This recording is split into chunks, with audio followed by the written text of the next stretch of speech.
And we're live. Hey, everybody. Welcome to the live coverage we are going to have tonight of the State of the Union address. I figured we would have a good time hanging out with you. I like doing these big lives. I've been doing all of the votes as we've been approving cabinet members, and like Kash Patel was a good one. RFK Jr. was a good one. I'm ready to go tonight. I've got my Make America Great Again, the dark Gothic MAGA hat on.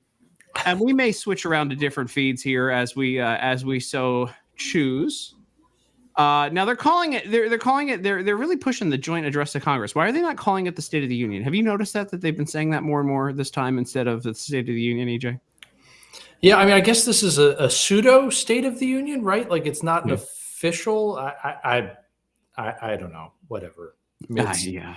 Trump's back in charge at the end of the day. That's he can call it what he wants. So everybody, I really hope that you all get involved in the chat tonight. I think we're going to have a good time tonight. There's a lot of people doing live feeds, but we have the best one. And mainly because I think it's very important to have somebody like you here, EJ and Tony, because you are really one of the top, if not the top. What is this? Can I just pin this, please? I don't want to edit things.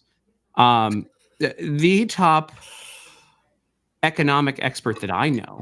You're my guy that I go to when I want to hear things about economics. I trust you. So yeah, I'm excited to have you here. Are you ready? Are you drinking tonight? What are you doing? You know what? It's a sad state of affairs. No. I'm actually out of whiskey. What? If you can believe it. Now you've seen my office, right? It's basically the walls are just lined with bottles of booze. Hey, wait, hold on, real quick. What's the yellow scarf for tonight? Is that are they wearing Ukrainian flags that they're going in there with? Did you see that? I missed it. I didn't see that. They're walking in with yellow. So this is members of Congress that are going in. Sometimes the women, they dress in white. The Democrat women. I'm going to be switching between things. How are you out of whiskey? Well, I drink a lot. Really, the problem here is how are you out of whiskey? I drink a lot, so yeah. Is that Matt Walsh? Yes, and Ben Shapiro. Little Ben Shapiro. He really is. He really is smaller than Matt Walsh. How about that? We know people. Why are we not there, EJ? By the way, have you been to a State of the Union? I've been to a few. I have not, actually. Now, I will say I was just downtown for something totally unrelated. And I mean, traffic was already nuts just with the different road closures and whatnot. So the evenings like this, I'm perfectly happy not going downtown, to be honest. Yeah. As a young, advantageous reporter, I was there during Obama's State of the Unions. I have to go in here, by the way, and do some editing on the old Rumble. Rumble, not the most convenient to get into. Let me see here. But I've spent some time there, and I mean, you're going to be. By the way, I'm putting you to work tonight, brother. Like, I just want to let you know that. Like, let's do it when we talk. Because a majority of this is going to be about the economy. A majority of this, I would imagine, would be tariffs, Doge, everything that literally things that fix inflation. Things that help out the American economy. I'm psyched to be here with you. All right, ready? Because you're going to be jealous now that you don't have. I feel like you've really betrayed yourself with no whiskey. Yep. So I want to show you what you're not wrong. You're not wrong. But what about you, my man? What do you got for us? Listen, it's a. So Alex, number one, this was a Christmas gift, or maybe it was a random gift she gave me. You want to let me know when you blow your nose? I can take it off screen. There might be a nose blow fetish from people, but this is my Trump. Oh my gosh! I'm going hard tonight, man. Like this, I've never used this before. I wanted to save it for a good event. So this is like the Trump. Someone made these, and I think they may have given this to Al, but with the bullet and the rumor has it that is actually the bullet that cut his ear. Come on now. All right. And so I'm going hard tonight. I pulled out because it's a good day. I listened to Tim Guest host for 20 years. Oh, thank you. For 20 years. I expected him to be much older. For 20 years. Isn't that a cool guy? By the way, I mean, how cool is this? How cool is Alex Spencer for getting me that? I mean, that is a cool glass. That's pretty epic. I'm not going to lie. I mean, so really. I'm going with Weller Ooh. CYPB. I'm not messing around tonight. This is the last of my Weller CYPB. I'm going with that. And then I've got as a backup a fresh bottle of old Weller Antique. These are my favorite. Oh, Al paid money for it. And stimulated the economy. That's our girl, Alex. Thank you. And you've got like a Starbucks mug. What is this? What is going on with you tonight? This is like we've reversed roles officially. By the way, if you guys are having a good time, make sure you hit the retweet button. I want to get as many people watching this as possible because we are going to have the best time. That's just how this goes. EJ and I are going to have the best time. You're going to be informed. Is that Pete Hegseth walking in right now? Yeah, I was just going to say, I think that's our Secretary of Defense waltzing in. I don't know why there's a live shot of, by the way, you can see a lot of very well-dressed people there. You know, when I went, there was a David Harris Jr. I saw. We're the only people, we're the only influencers not invited to this. We also didn't get white binders with nothing in them this week. Trump's State of the Reunion address. Nice. There's Cory Booker's walking in now.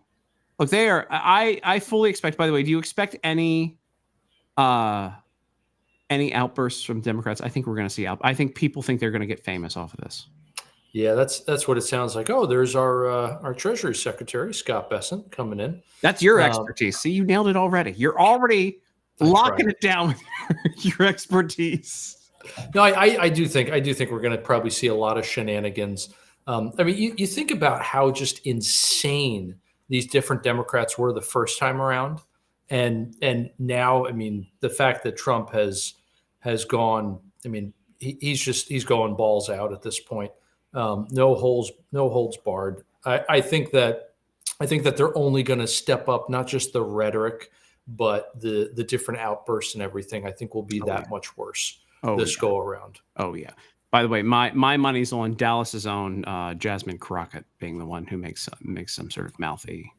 Like, I mean, I legitimately would not be surprised if they throw eggs tonight. There's nobody there to rip the State of the Union like Nancy Pelosi did. I believe that Mike Johnson will have his signed. It's very hard to not get. I would imagine if I were there, I'd want it signed too. Look at that beast next to you there. You've got the beast in tow. Yep. And they said insane. Democrats have gone insane. Insane is being too nice. Yeah, I agree. I think we're going to see just a lot of nonsense tonight from the Democrats. And by the way, throwing eggs in this economy, that's pretty much the most elitist thing you could do when you think about it, right? Like, oh, look at all you poor people who don't have money for basic breakfast food. I'm going to throw it away. Throwing bars of protest gold. Of a closed border. I went to the not to peel back the curtain on how amazing and wealthy I am. I went to the Sam's Club today. And my 18 pack of eggs was $8.25, and of course that's Trump's fault. It's definitely not the last guy who went ham and ordered the destruction of 100 million. 100 million, yeah, over 100 million egg laying hens. So I guess we've technically solved the riddle of what came first, the chicken or the egg. Clearly it was the chicken, because after getting rid of 100 million of them, we don't have eggs anymore. So I have something. Our friends over at, my friends, I don't know if they're your friends, but my friends over at Kalshi. What will Trump say in his speech about the State of the Union today? Kalshi.com/Tim Young. If you guys want to go enjoy this, I'm going to blow this up full screen really quickly here. What will Trump say in his speech about the State of the Union today? He'll say, God, you can figure out if he says God more than 4 times. I mean, I should put in on that one. I think that's Lost Angeles. I think I'm a solid yes on that one. Vladimir Putin, 61%. Crypto Bitcoin, 60%. What else do we have here? Drill baby drill. I think he'll say that.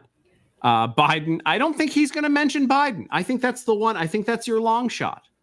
Yeah, I think, I think it does him a lot more good politically. And look, I'm a monetary scientist, not a political scientist, so take this all with a grain of salt.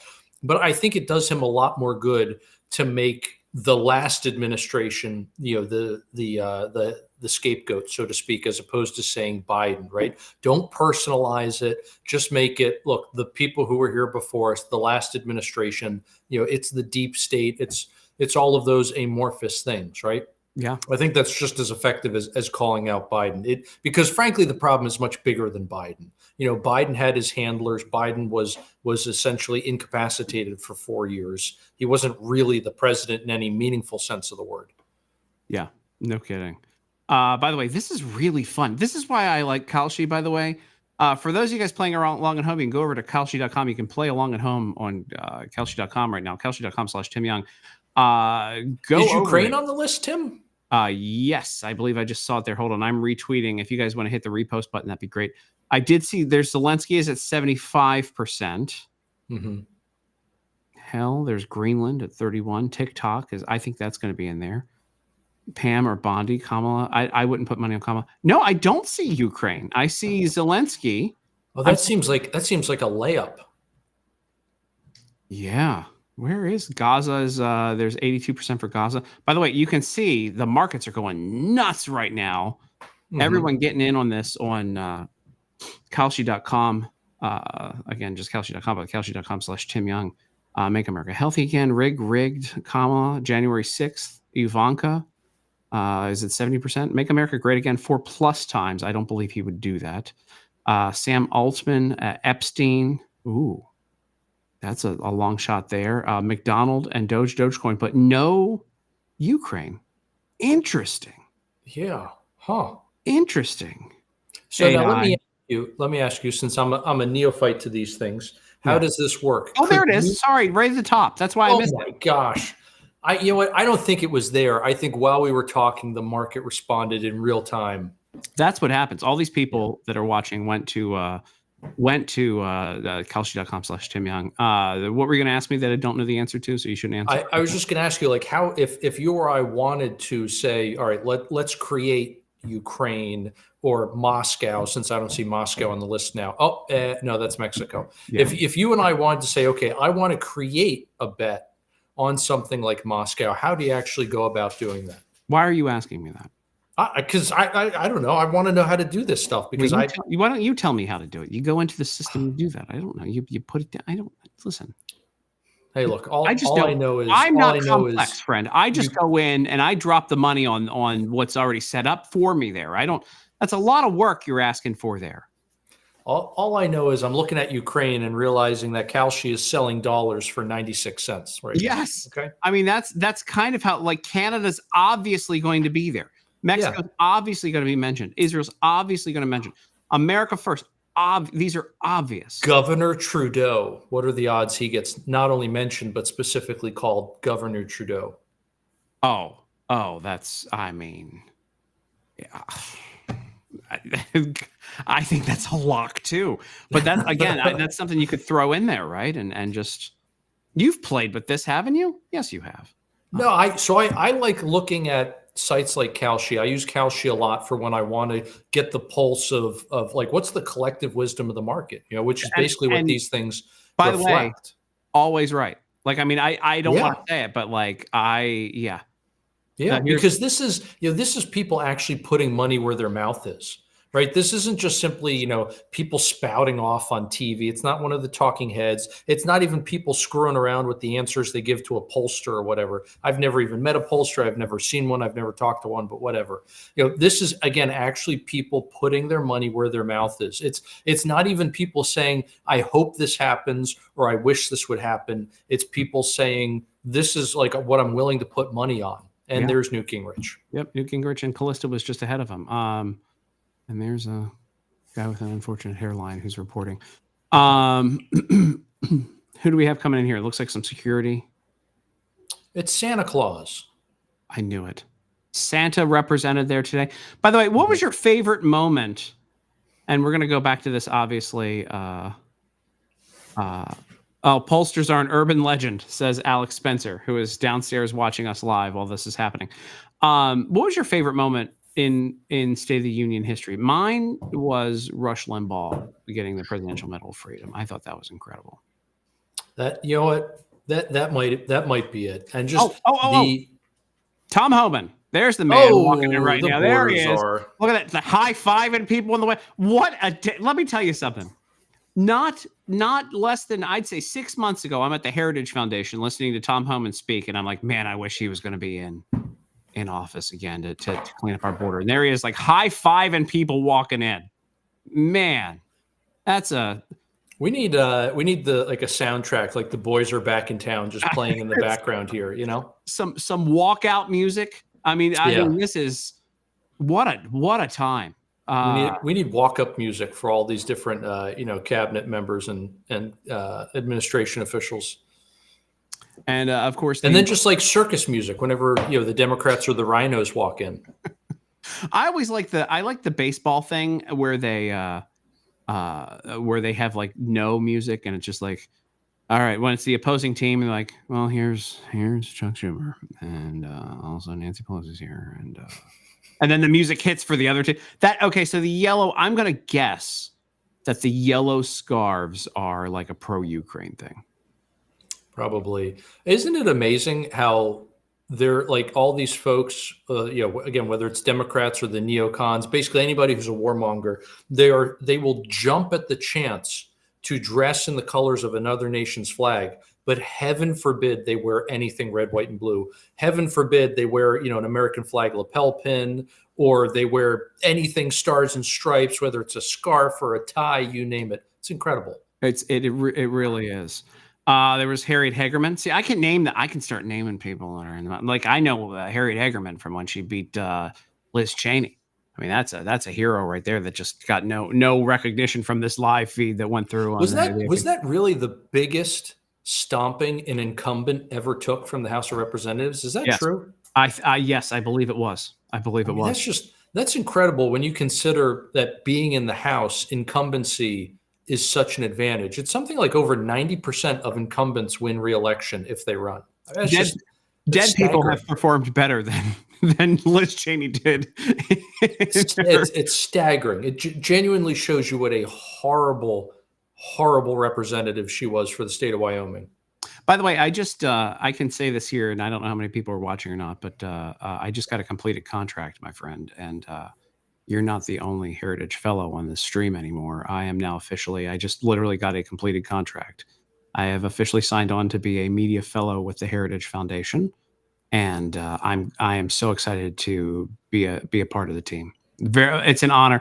Somebody who joined, not to be a little sappy here, but as somebody who dropped off his resume 23 years ago at the RNC to never get a phone call, to now be recognized by the nation's preeminent source for information and conservatism, and join people like you and Kevin Roberts, and I hear Sarah Perry is she's an attorney over there too.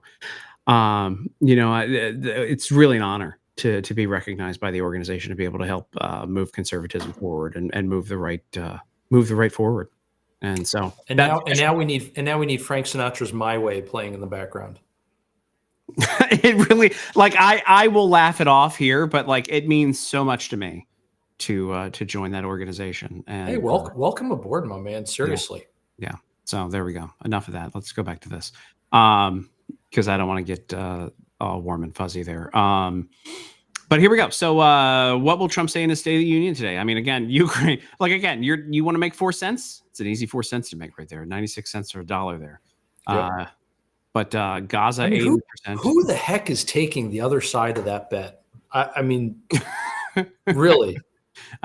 Given the news cycle of the last couple of weeks, and even just all the stuff that happened today, the number of times it was mentioned, and the fact that we've gone back and forth so many times with White House officials on whether there's a mineral deal or there's not. This is. By the way, I'm glad we cut off of the feed, because look at these goofs. Look at them. What is that? What is happening there? I don't even know. Who are they? I don't even. They're the Associated Press. They are actually the Associated Press. When we say Associated Press, we mean those two people. Those are the two. Holy cow. There should be a Kalshi on. There should be a market on how long until I get an upper management email that says, "Hey, don't say that next time." This is. I've gotten tons of those. I just mark them all as spam, and I don't know where they go in my email. That's what it kind of looked like. Associated Press. I want to watch the feed, but these two are like, I just don't want to. Sorry, I don't know who they are. They look like, I don't either. I mean, no offense to our friends over at the AP, they're not our friends, but Yeah, no, they kind of look like Temu versions of like reporters that they just have in there with a green screen behind them. We'll go back to Kalshi, associated with Marxists. Correct. If you guys are enjoying this, hit the RT button. Go ahead and repost it. Share it with your friends. Get everybody in here. Say hello. We're going to have a great time watching this tonight. We have the top, who I believe to be the top economic expert in the country with us right now to break this stuff down. And I can't wait to put you to work here, friend. Because we're what I'm here for, my man. Do it. So, yeah, God 4 times is at 58%. He's going to say God more than 4 times. Yeah. Yeah, exactly. Greenland, I think, is a go. TikTok has to be brought up tonight. There's just so many. I mean, you got a 45-minute speech tonight. I need to find another feed because I'm tired of seeing these people. I think so. I don't know. I'm hearing through the rumor mill. Again, I was just downtown earlier this evening, and some of the folks I was talking to said this is going to be a very long speech. And you throw on top of that all of the applause that's going to be coming from the conservatives, and then all the antics from the folks on the left to try to disrupt the darn thing. I mean, I think this is going to be much longer than a typical, State of the Union, which means could be a very, very late night. So hopefully they do all the econ stuff first, and then I can go to bed. Apparently, it's time for every feed to cut to their people talking. There's Christian Dake Talk. I used to run social media over at the Daily Caller when I was over there. He's made a little name for himself. How long ago were you at Daily Caller? You're asking tough questions. 7 years? 6 years? It's been okay. So I'm trying to think. Tucker Carlson. He was still there. He was still there. He was still the your Steve executive. Yeah, I remember sitting in his office right after. Well, I guess it would be 7 years because it was right after 8 years when Trump won, because it was right after when Trump won. Okay. I remember him being there. There's oh man, see, you can tell there's an influencer when they have a goofy. Do you see that stick down here with like ears on it that they're filming people come through? Oh dear goodness, yeah. I don't. So did you know Vince Colonnese when you were at the Caller? Great guy. Yeah. Yeah. Did you hear the news on him today? No. He's going to be taking over Bongino's show, the noon to 3. Wow. Holy moly. Yeah, and taking over the podcast too. Wow. What's up, Donnie? That's an interesting choice. All right. He's not as aggressive as a Bongino. No. I think it'll definitely be a different show in the same way that Bongino's show was different from Rush Limbaugh's, right? Yes. Definitely a different show. I think it'll still be absolutely phenomenal. But again, just it's a different. He's a different guy. It'll be a different show. Yeah. Well, good for him, man. That's great. One of the biggest mistakes in my career I ever made was I turned down what's the local DC station where everybody comes out of? WMAL. Yes, I turned them down to fill in because I was filling in for Sirius XM at the same time. And they had asked me to come in multiple times, and every time they did, I was filling in for Sirius XM at the same time. Well, hey, give them a call because now there's an opening. Well, I can't be live in studio there because I have been, I'm here in Dallas now. And well, if there's anything COVID has taught us, it's that you can do just about anything remote these days, right? Truly. So I'm going to try to find another State of the Union live because everybody is doing all of these recaps. I would just want to watch people walk through. Why is it so hard to have a straight up walkthrough of folks? Okay, here's another. Let's go over to the. Once I finish with my advertising here, we're going to have. So this is inside the House chamber right now. Everybody's hanging out over on the. I guess I need to tell you instead of just describing it. Inside the chambers now. Why does it look? Is that? Oh, that's the Senate side. So they are on the Senate side. I guess is that where both sides of Congress convene and then they cross through to the House side. Yeah, I was just going to say I thought this had to be held in the House chamber, right? Because the Senate chamber is not big enough. But Yeah, I don't know. So, question for you, Tim. The Yeah. comment, who will Doug beat tonight? I'm assuming that is Doug, the husband of Kamala Harris, Oh, or is this a different Doug? that's the only one I Is can think. is there an inside joke among your I have your no inside joke on that. So, um, yeah, by the way, hey, somebody thinks that you're dressed very nicely, and I'm exploring with Ben and Sam. And no, let me tell you something. This guy wakes up like that. He sleeps like this. This EJ, he sleeps like that. I've never seen him. In fact, are you wearing a three-piecer right now? Because you're always in a I three-piecer. am, and Ridiculous. I actually have a linen three piece with little footies on it that I sleep in. So All right, so here, hold on.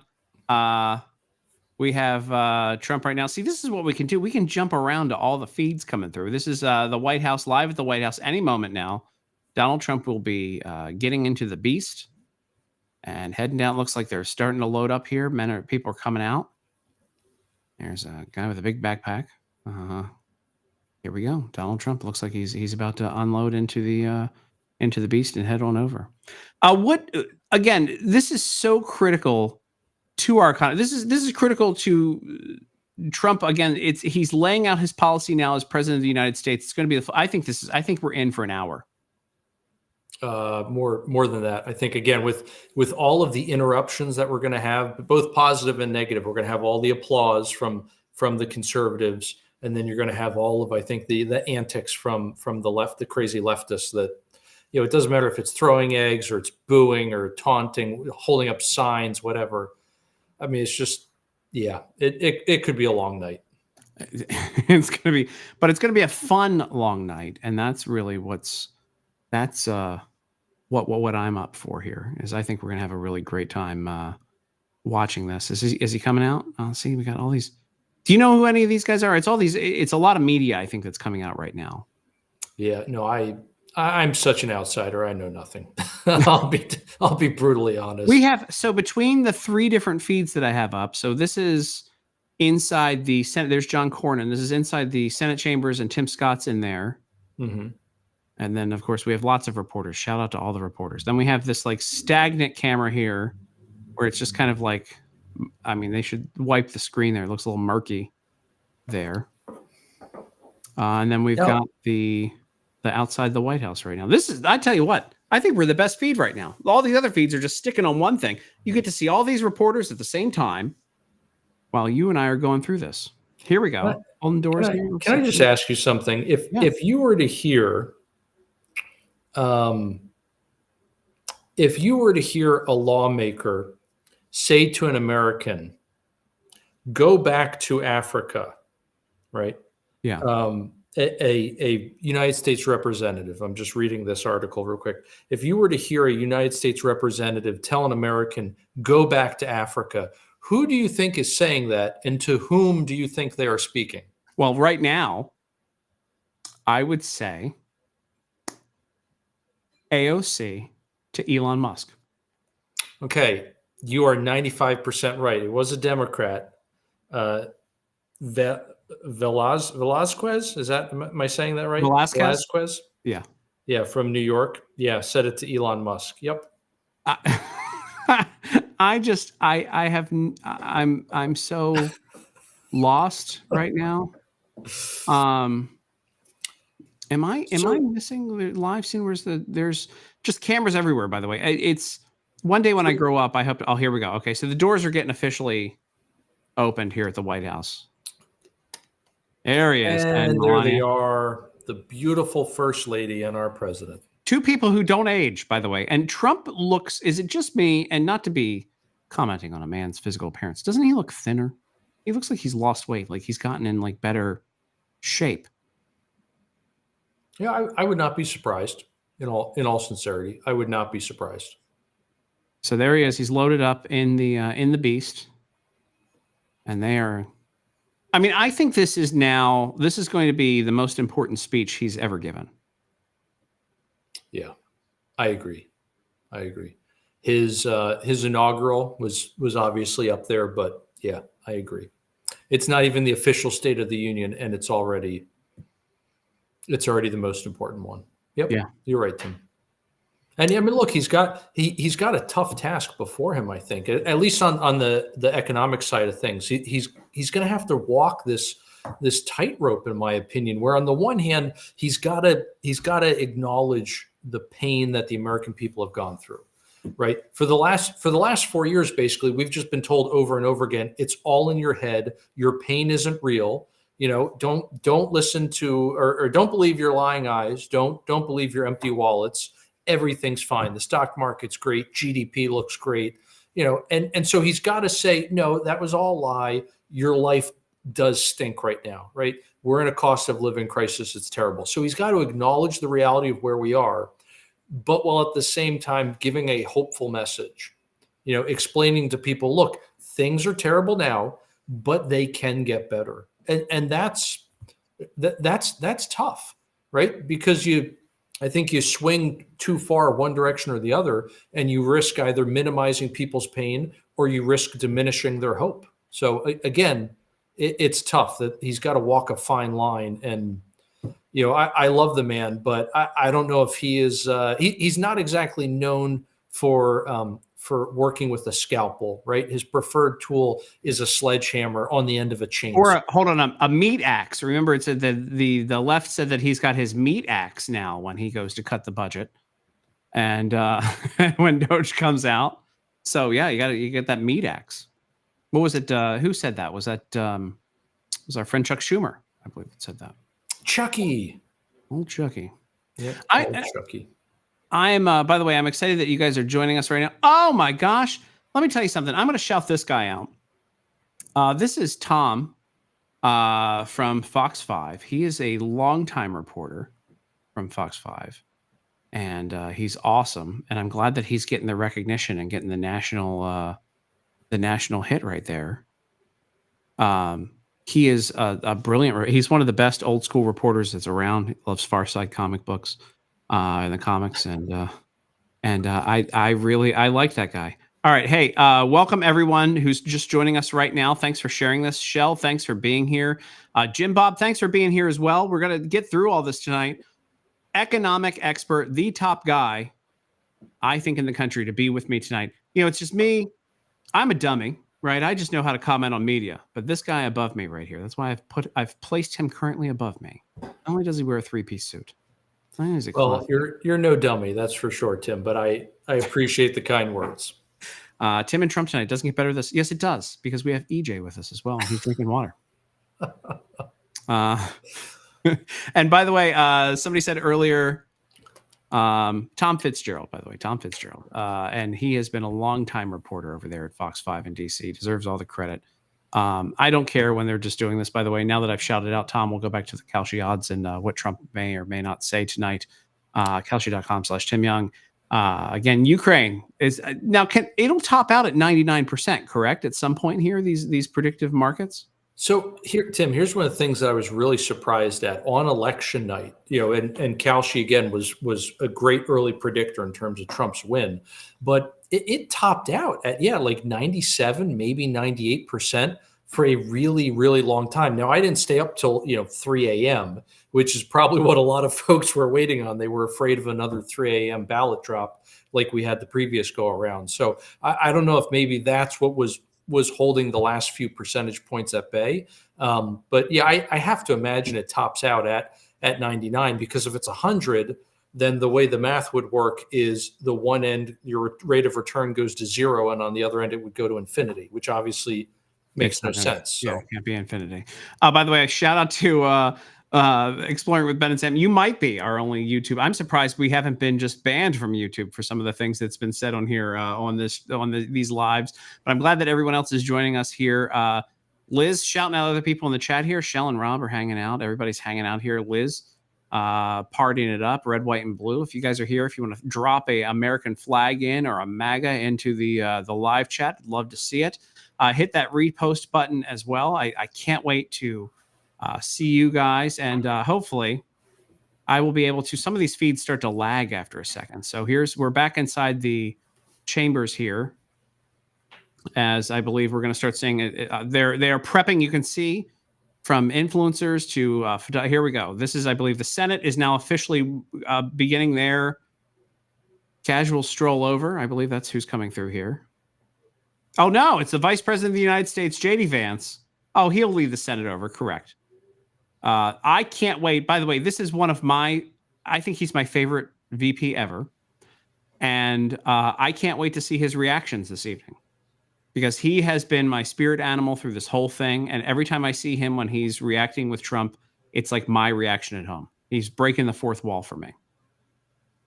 Yeah, I mean, the face he made at one point during the VP debate was just so iconic. And there have been a couple other moments too, not the least of which was just recently in the Oval Office with Zelensky, right? Where just a couple of whether it was the faces or the combination of the faces and the hands. I mean, the whole thing, the knife hand. When a Marine gives you the knife hand, you should know it's over and it's time to stop, right? It's time to apologize. But whatever the case, phenomenal VP. I can't imagine Trump picking literally anybody better than him. And there's Pocahontas. Well, look, hey, big Pharma has to be represented there. There's Big Pharma. Yeah. Bernie walked by earlier, and also now Pocahontas. There's Adam Schiff. Yeah, there's Lindsey Graham just coming through. Now they don't. I noticed they don't hold hands as they cross the street there into the House chambers. You think they would? Some of those people, they're about 300 years old, and they need to be let in. Can we see? I don't know. There's a row of people in front, so it's hard to tell. Are they all using walkers? I can't. It's I'm surprised. I just saw Susan Collins come through. She's occasionally votes. She occasionally votes for the right thing. On rare occasions, yeah. I actually, speaking of how old the people are in the Senate, I was just recently had to testify before the Senate Aging Committee, and when they asked me, I'm thinking to myself, can you narrow it down? Like which I actually didn't, in all sincerity, I didn't even know there was such a thing as the Aging Committee. It turns out it's a special committee in the Senate who focuses on issues affecting, aging Americans. So typically people in retirement. We were just asking. We were talking about how inflation has just devastated people's retirements and whatnot. Oh yeah, and who better to talk about it than DJ Antoni? What whiskey's on the menu tonight? So it's not just the whiskey that's on the menu, because I brought. You should mute yourself when you're blowing your nose too. And I have a Weller CYPB, a very rare bottle. I don't usually pull out the rare bottles, and then as a backup, just in case I need it when we go into hour 3, I will have my Weller Antique 107. And I'm here, by the way, for I'm wearing dark Gothic MAGA. I'm here for it. And not only that, as the Senate enters the chambers there, I have my incredible wife has purchased me this glass to drink from tonight. It's the Donald Trump fight glass with a bullet in it. And I think it's incredible. Not just any bullet, the bullet. It's not the bullet. It is the bullet. I'm not saying which the bullet. Like look, Tim, you don't have to specify. You can just say it's the bullet. Dude, JD Vance coming in, talking to everybody there. He's a rock star now. This guy's a rock star. He's a certified rock. He deserves to be a certified rock star. I think he's the 48th president of the United States, but that's just me putting the cart before the horse. Don't listen to me on that. Look at that glass. I want to start drinking, but I don't want to start drinking. I'm going to wait for Donald Trump to enter. I'm going to wait. I also have, just in case I need to, I have my MAGA hat with a MAGA hat on it, which it's a meta MAGA hat. And of course, over my shoulder, who can forget the fantastic Christy Yamaguchi? Listen, I've invested in a lot of things in my life, but my Christy Yamaguchi signed plate right there. That's called investing. Smart investors. And then Project 2025, the hard copy. I got the hard copy back there, Project 2025. Be jealous. Be jealous that I have that. There's Nancy Mace, by the way, hanging out. She's about to high five the Vice President of the United States. She's making sure that the bathrooms are properly used this evening. It's very important. I can't believe, by the way, I'm over on the other feed right now, and I don't see they're not really they're not covering. I have got multiple feeds up, but I wonder what they're saying. She said, there's Tom Cotton. I like that JD Vance is like, hey, have you met Tom? There you go. All right, gotta go. It really amazes me that people like Nancy Mace have become heroes today. And it's not that I'm like, it's not that I'm knocking Nancy Mace, truly. It's just the fact that, her winning issue is that men should not be in women's bathrooms. Like that just, it speaks to how insane the culture is today. right? It speaks to how far we have fallen as a nation, at least culturally. I mean, it's just, again, it's insane. We have spent years telling people that their mental illness is not a mental illness, basically. There on the screen now, you see Chip Roy, who's not always gotten along with the president, but I think he's a good conservative. He disagrees on things. People don't like him once in a while. I think he's a good guy. There's Byron Donalds. I'm just doing this because I like to know that I can identify. I now, at this stage in my life, can identify more members of Congress than I've ever been able to identify before. And that's very important to me.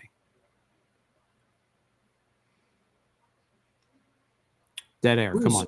Talk to me. Do you know who Vance? I'm trying to figure out. Do you know who Vance is talking to? That's like 3 feet shorter than he is. That's my grandma. Oh, she's there. Hi, Grandma. I miss you. Hey, there's Brandon Gill. There's my boy Brandon Gill. Love that guy. He represents the county right. He's the district right next to mine. And most importantly, he paid for dinner once when we hung out right up the street. So that's why I get most excited for members of Congress who have paid for my dinner. Well, you might as well, because we're paying for all their dinners. Correct. I hosted a debate once in his primary, and before I hosted the debate, I go, "Hey, did you pay for dinner the time we hung out?"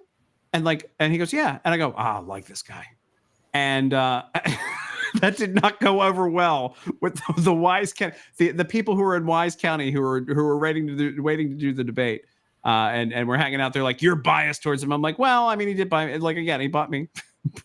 Dinner once. JD Vance ascending to his super cool seat with the weird, I believe and there's Mike Johnson. These guys, let me tell you something. How cool. Did you ever think in your wildest dreams, look, I got stressed near the end, but did you ever think in your wildest dreams we would see Republican for a State of the Union address? Tell you what, I remember there was a time when I thought to myself, oh, we are never going to get back to that. Yeah. You know, you don't have to worry about Donald Trump's State of the Union getting torn up tonight. I'll tell you that. All right, I'll start. Look, they're there. I'll start. Let's go. Let's have a party tonight, folks. I had 5 cigars today while I was trying to de-stress because of the... there's Usha Vance, his wife, who I hear is an incredible human being as well, by the way. Yeah, any idea who she's got with her, who her guests are? You know, you're really asking for a lot. Well, okay, all right, forget I asked that. Tim, tell me about the tasting notes on that Weller's. So I don't really like Weller CYPB, but it's a fancy one. This is a very muted version. It's a very sweet, oaky, vanilla version of Weller's juice. But the problem I have with this, for it being very bougie, is that they proof it down to 95. And I think I'm a big hotter whiskey, higher flavor whiskey. But I've had this bottle for 4 years. And it is my bougie whiskey I pull out for fancy guests in the house. And I figured, why not? This is the night to wreck this bottle. Hanging out here, and look at how the juice just sits in that. I'm going to drop this on my keyboard and destroy my brand new computer. And it's right. I love how it's the level is just below the bullet. You know what I should have? You know what I should have drank in here? Bullet. Or Boulier if you're fancy on the People's Court one time. I love these videos that people up in Canada, these different liquor store owners, they're posting these videos of people like taking all the Bullet bourbon off of their shelves. Like, we're not selling this anymore. Okay, fine. You already paid for it. Yeah. If you want to lose money as the store owner, you go right ahead. Our neighbor to the north, Canada. So what's going to happen at some point here tonight is I'm going to have to run to the bathroom at some point. And there's that lady. I don't know if you can see her. Can you see my cursor? Negative. Over that lady right there? That's the one that kind of looks like a witch with the purple hair. That describes a lot of Democrats, I feel. Well, that's true. Here comes some here's Rand Paul. Oh yeah, there he is. Good call. And also Adam Schiff right behind him. What do you think these guys are saying to themselves? If you're, I can't imagine walking down the hall with Rand Paul. By the way, a great economics professor here is with us, accounting professor. Your data sucks. He's really good at stuff. Glad he's here too. What do we got here? Trey Gowdy, what? Oh, because he said DJ Vance. He's no longer JD Vance. He's DJ Vance when he's spinning the records.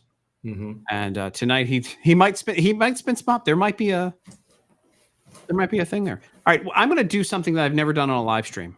I'm going to run to the bathroom before this starts. So you're leaving the entire stream in my hands? Is that what you're telling me here, Yep, Tim? see you in a minute. All right, folks. Well, that just happened. So it looks like it's just the two of us. Two of us meaning me and all of you millions of viewers. We are looking at yet another scene of the chaotic House floor. It's actually not too terribly chaotic, but will probably get chaotic as soon as Trump mentions Ukraine or kicking men out of women's sports or anything related to abortion at all, because, well, let's be honest, leftism or liberalism is a mental disorder.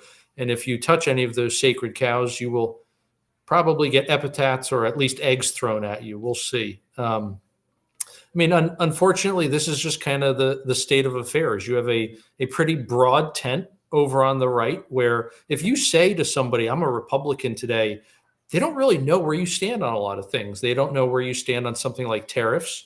They don't know where you stand on something like abortion, or whether or not you think that marriage is between a man and a woman, or two men or two women, or whatever the heck else. They don't know what you think about marginal tax rates or anything else. I mean, it's amazing. It is a very, very big party, the Republican Party today. And then you go over to the left, and if somebody walks up to you and says, I'm a Democrat or I'm on the left, you instantly know what they think about just about anything.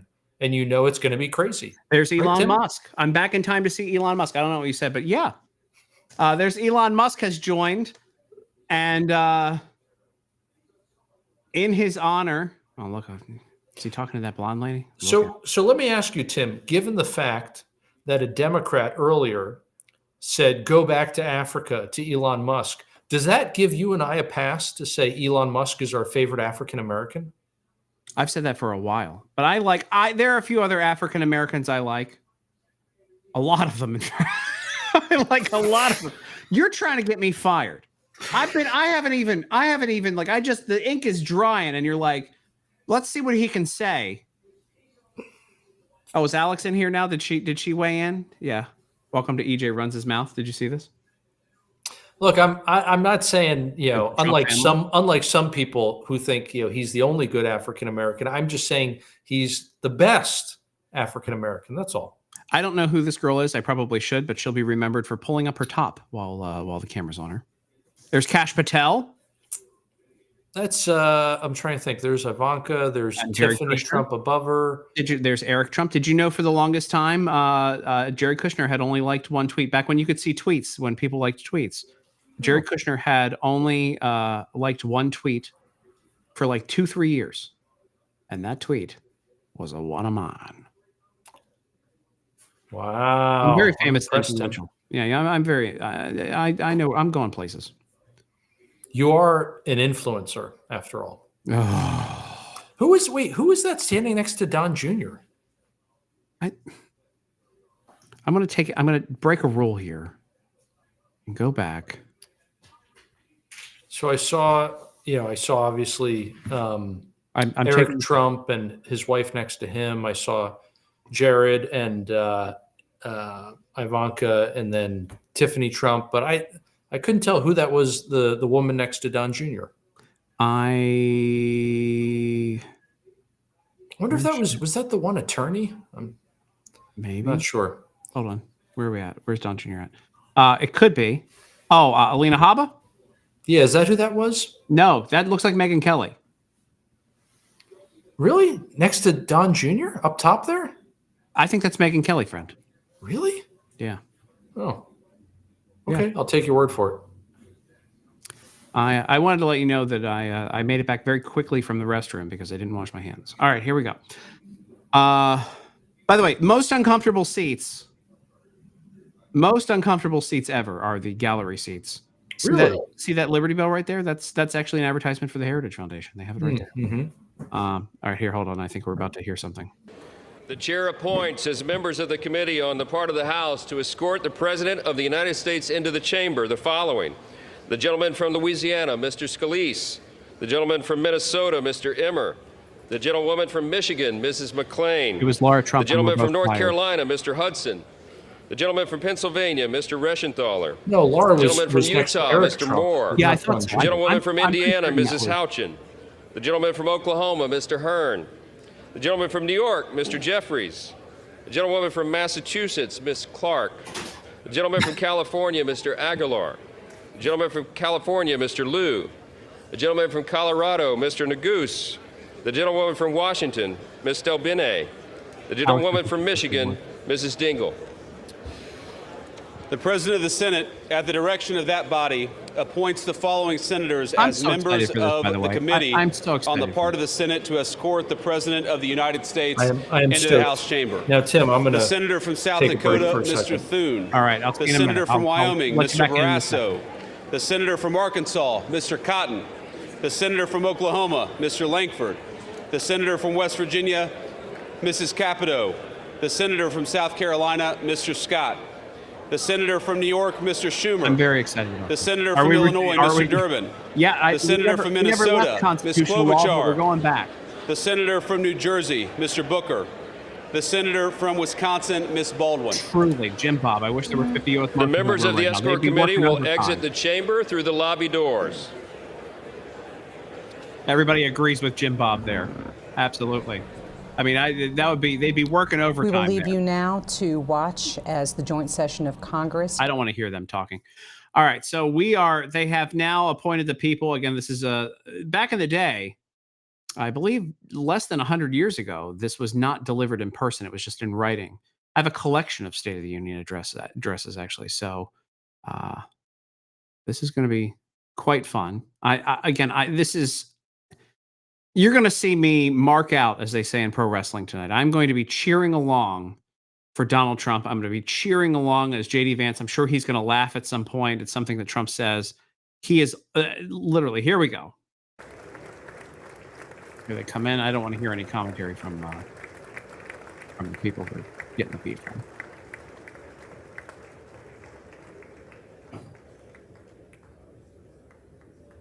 Say the thing. President of the United States, say the thing. Bring him in. Let's get him in here. Ladies and gentlemen, the President of the United States of America. Come on, let's go. Was it Kellyanne Conway? See, I thought it was Megyn Kelly. I'm not saying blonde women all look alike. They're all very beautiful. My wife is much more beautiful. Say the thing. Ladies and gentlemen, the President of the United States of America. Say the thing. Look, at Democrats are sitting down. Republicans are standing up. This is a preview for where things go. Also, I believe the Supreme Court still has to show up. A bunch of open, empty seats in the front. It's going to be very difficult for Ketanji Brown Jackson today, who doesn't know what a woman is when Donald Trump talks about women in sports, men and women in sports. Tonight we're drinking Weller CYPB. Weller CYPB, when you want a really expensive bottle that's okay. But this bottle means a lot to me. It's one of the first bottles I got when I moved to Grapevine, Texas. And it's a bougie one. And I've got it in my Donald Trump fight glass. I wish we sold these, because I could really have a hell of a merch deal with that. But I don't sell these. Here we go. Say the thing. Say the thing. President of the United States. Supreme Court. That's great. Here's Lauren Boebert. Lauren Boebert in red.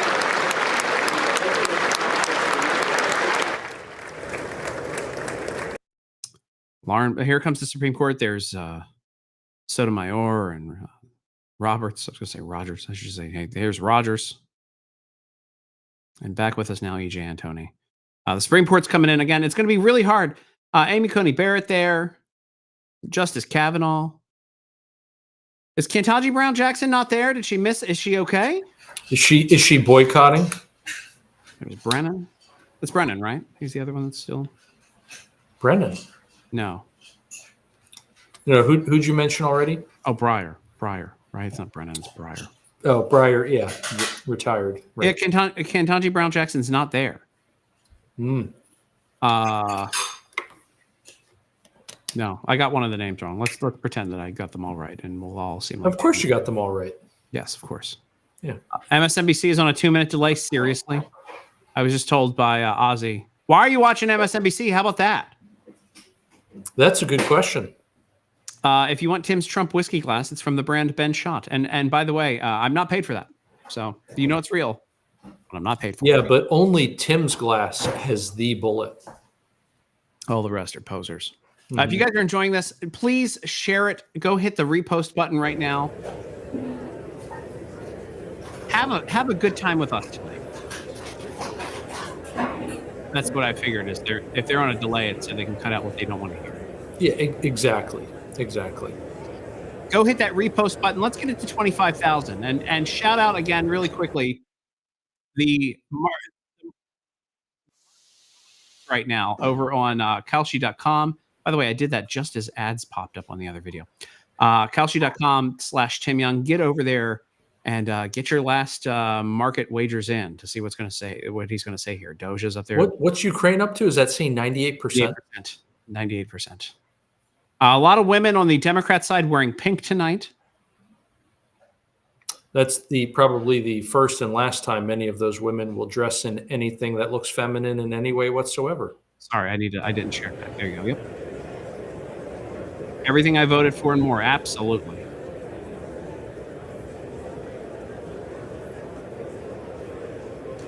I like watching your stream because you interact with the chat. How about that? And look, I paid off for you, David Richard.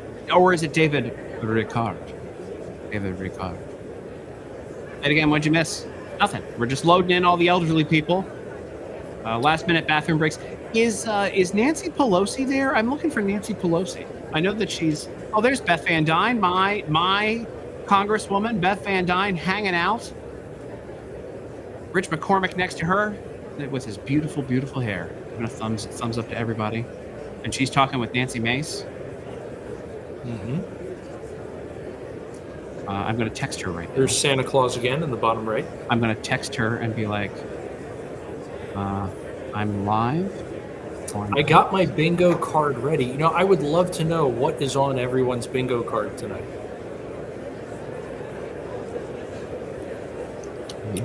Ukraine is in my center space.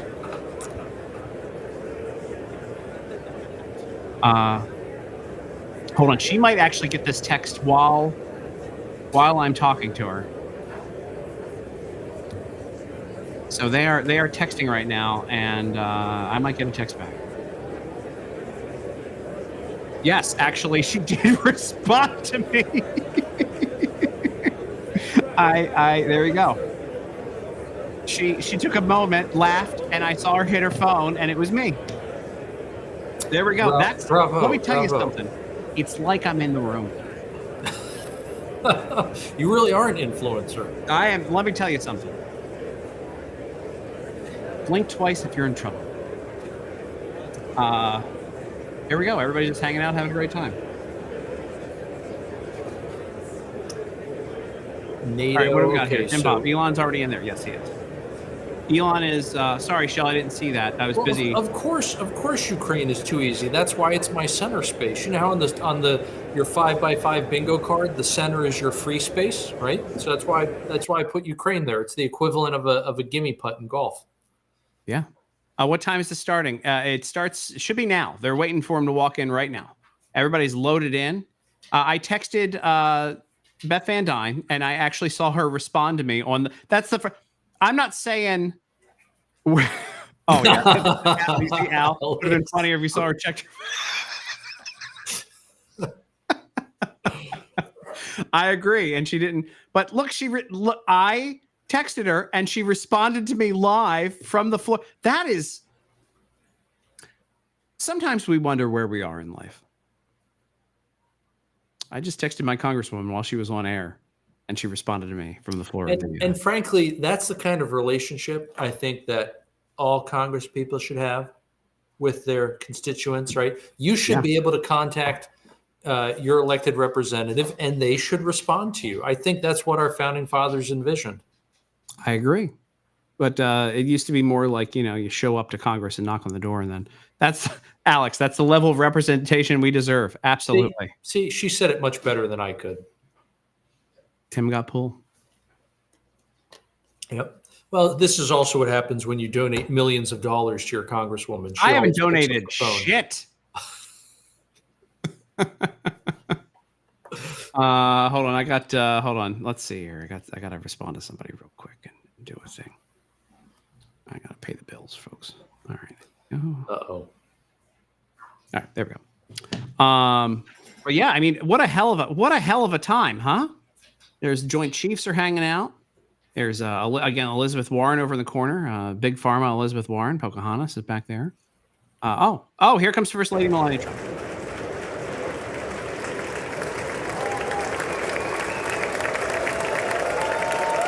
You don't have to donate to my stream, but if you want to subscribe or go buy merchandise at TMUNG.com, you can subscribe to my X. And it's $5 a month. I think it's a time make coffee a month or happy hour. Thank you for that. Thanks, God. This is why I love it when you fill in for Webb. Well, don't wait up. I don't work for them anymore, so I won't be filling in for David Webb every day. Look at her. He doesn't age. He doesn't age. Understated elegance. That's the best way to describe our first lady. You had that goof Joe Biden who dressed like your aunt's couch, and now you got an actual, like, just standard bearing, unbelievable. Here we go. Say the thing. Speaker, the president's cabinet. Oh, well. I'm waiting for the president. President's cabinet. Anna Paulina's in the back row back here. There's Scott Bessent. Marco Rubio, Pete Hegseth. Again, Pete Hegseth, the first Secretary of Defense ever. Pete Hegseth, the first Secretary of Defense who can jog, I think, in the past 100 years. That's fair. That's fair. Yeah. I mean, it really is amazing how, like, you think hold on. People need to know how to donate, and that's very important. You can go and subscribe to my X. That's what we do, and it's the equivalent of buying iced coffee for me a month. It's $5, or buy me a happy hour drink. So $5 a month, very easy. And also there's a merch shop on TimYoung.com. But $5 a month. If you guys want to support me, it's great. Thank you so much. It's the equivalent literally of buying me a happy hour drink at the VFW down the street in Grapevine, Texas. I welcome it. Go ahead. What were you saying? I just think it's amazing when we look at this president's cabinet, right? And you compare it to the previous president's cabinet, like every single position, every single one is such an upgrade. I mean, you think about, we went from Yellen to Bessent at Treasury.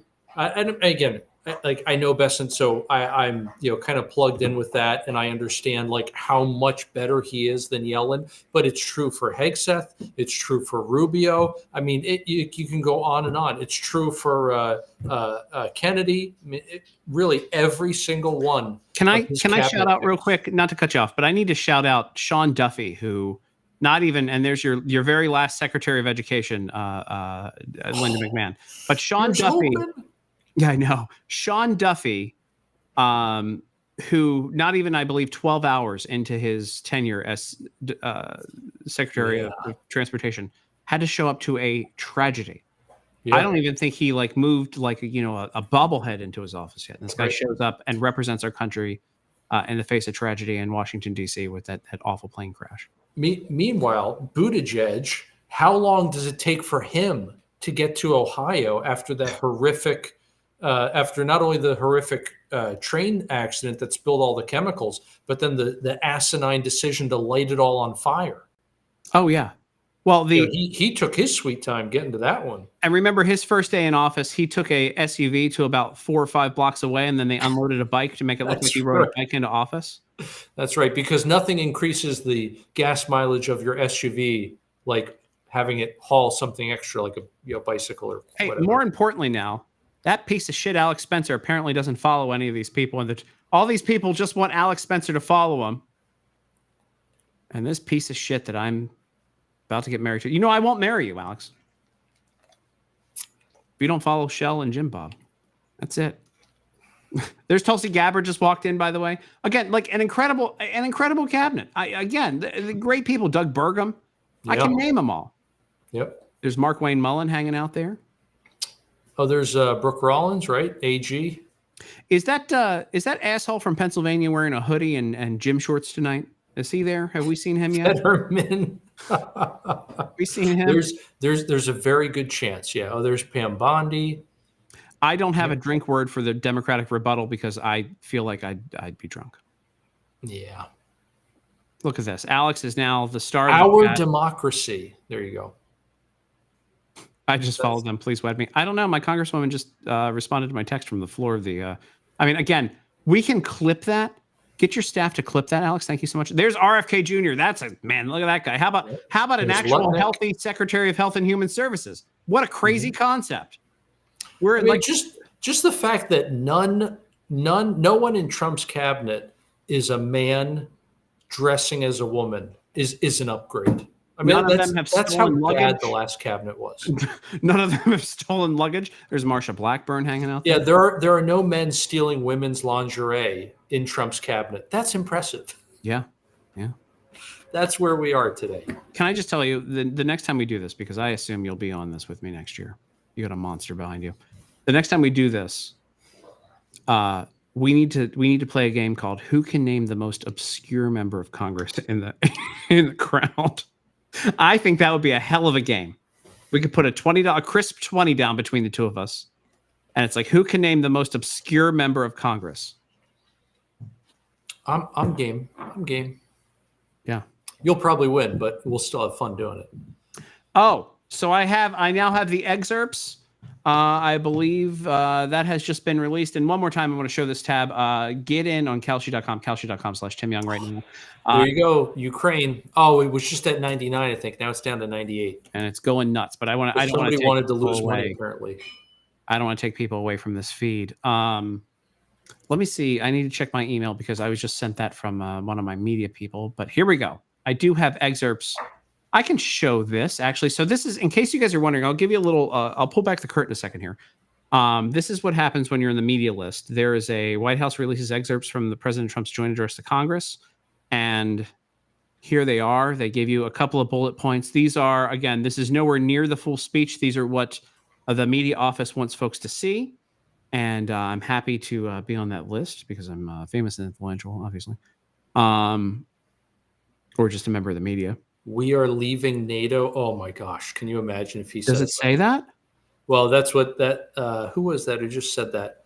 No, NATO is not one of the bullet points. I just did a search because that gave me that shook me. No, sorry, I was reading the chat and someone said in quotes, "We are leaving NATO," like Trump is going to say that tonight. Can Tammy you Earls, thanks for being imagine here. if he says that? If this is your first time on a stream, by the way, I try to stream every night at 8 p. Eastern. But tonight we have a special event with E.J. Antoni, excellent, one of the top economists, if not the top economist in the country. Depends on the day. A classy man wearing a three-piece suit. I am of course dressed like John Fetterman, that asshole from Pennsylvania, and so we balance each other out to like a normal human being between the two of us. I don't shave. I wear a hoodie. He wears a three-piece suit, and here we are. This man, he hasn't gone a day without shaving and keeping that goatee crisp.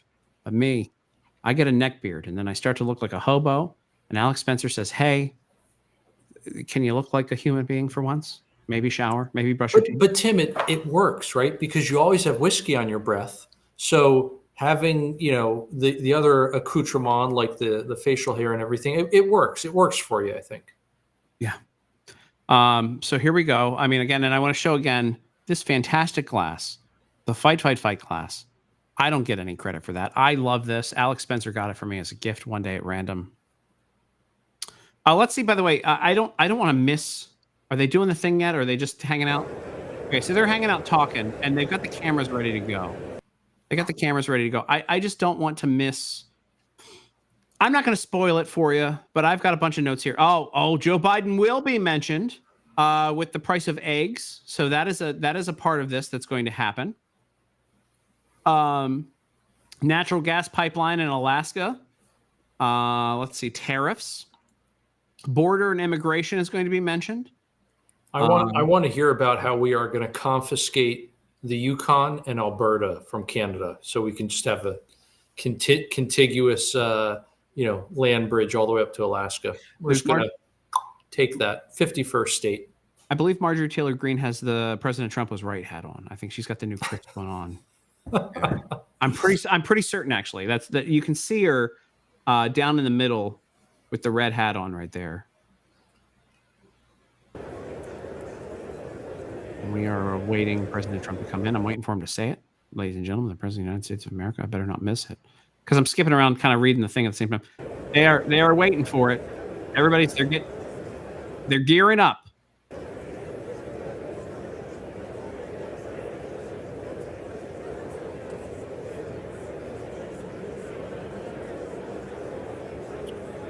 I had no idea how short Mike Johnson was, by the way. I've never met him in person. We call it petite. Petite. Be respectful. It's petite. Hey, I'm petite. I'm short. I'm none of those things. Well, I'm like moderate. There's my grandma. Mr. Speaker, here we go. President of the United States.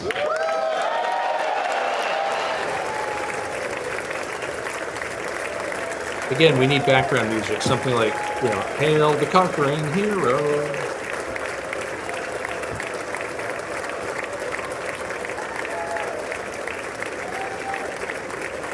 Or even just Hail to the Chief. That would work too. I'm shocked they don't play it.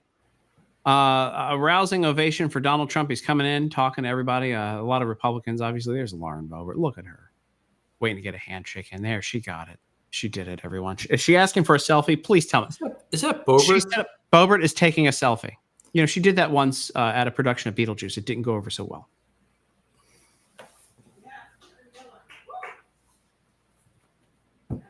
So here's Donald Trump coming in. Dude, this guy, he's lost weight. There's Beth Van Dyne. There's my congresswoman who responded to me live on this stream, legitimizing my existence. You're right. He legitimately has. He looks good. Yes, Trump is right about everything. That is the hat that Marjorie Taylor Greene. Again, I have good eyes. You do. Eagle eyes, my man.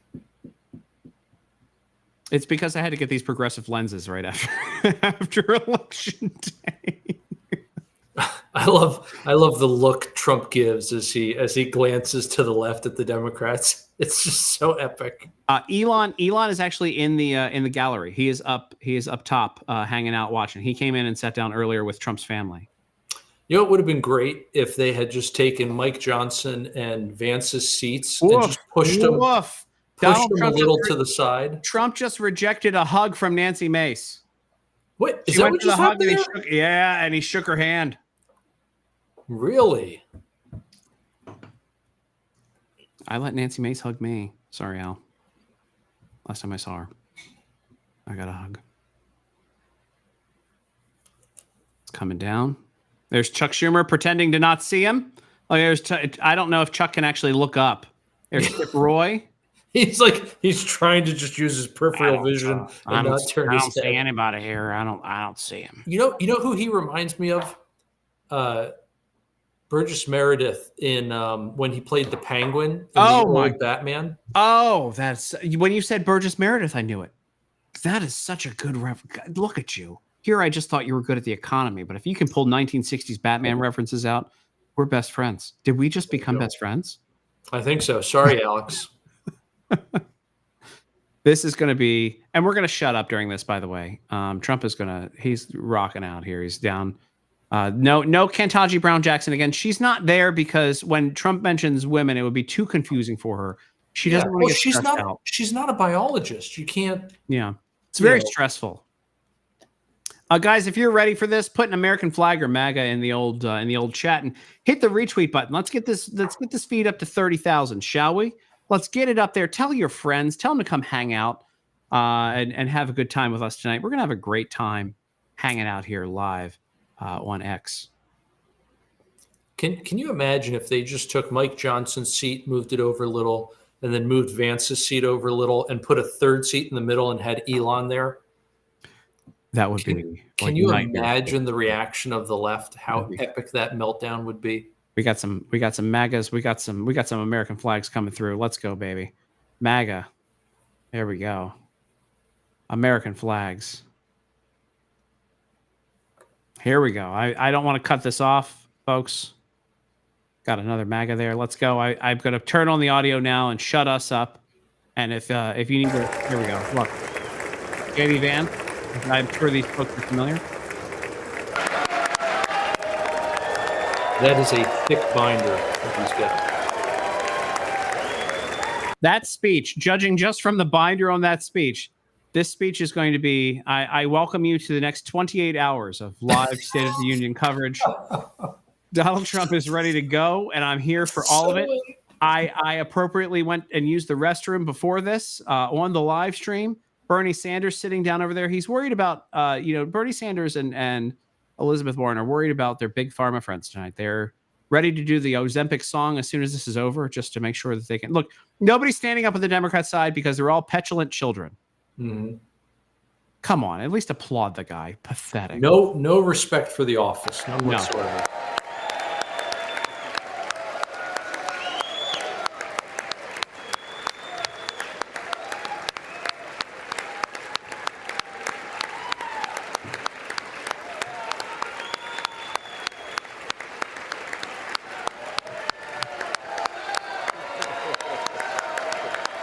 Take it in.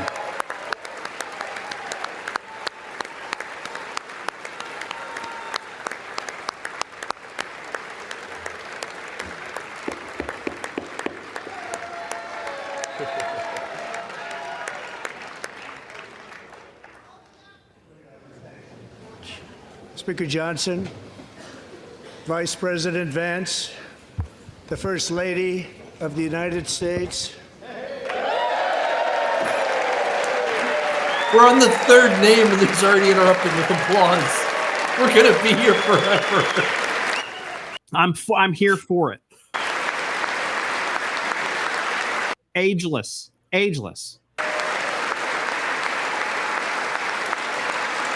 I think one of the girls next to her is one of the ones injured by a man in volleyball. Oh. Members of the United States Congress, thank you very much. And to my fellow citizens, America is back.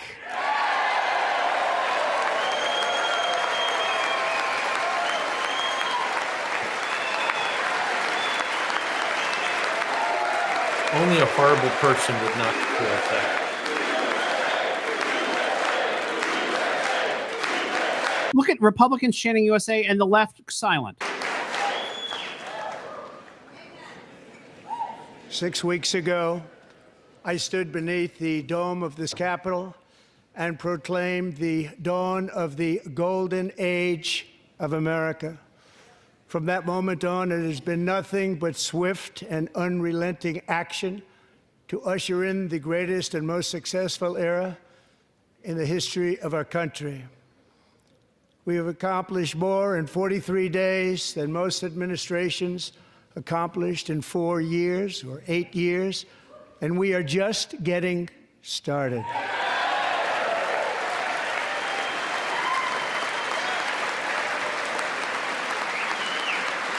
Contrast his energy right now with what Biden looked like when Biden gave speeches.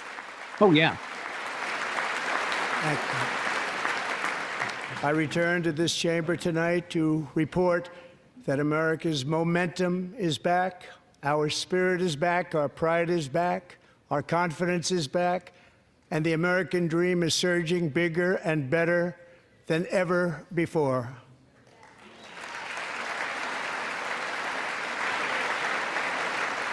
The American dream is unstoppable, and our country is on the verge of a comeback, the likes of which the world has never witnessed and perhaps will never witness again. There's never been anything like it. The presidential election of November 5th was a mandate like has not been seen in many decades.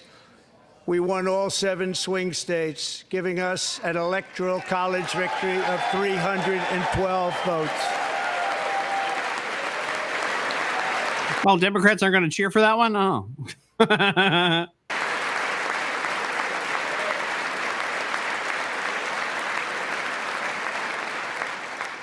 We won the popular vote by big numbers and won counties in our country. Somebody's already yelling.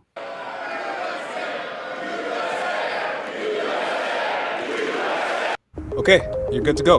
Welcome to. Hey, guess what? It's an ad. Well,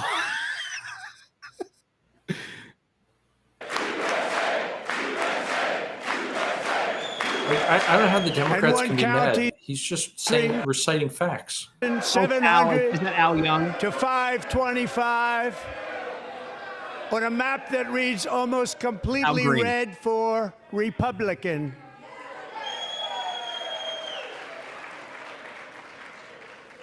Now, for the first time in modern history, more Americans believe that our country is headed in the right direction than the wrong direction. In fact, it's an astonishing record, 27-point swing, the most ever. Al Green's about to be removed from the chamber, if he hasn't been already.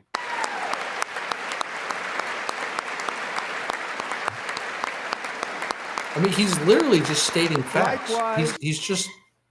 Small business optimism saw its single largest one-month gain ever recorded. Mr. President. A 41-point jump.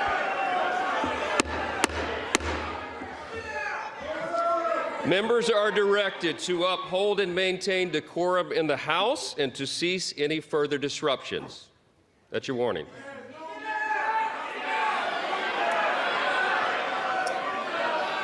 Now we find out if Mike Members are Johnson engaging in is willful a and spy. continuing breach of decorum, and the chair is prepared to direct the Sergeant at Arms to restore order to the joint session.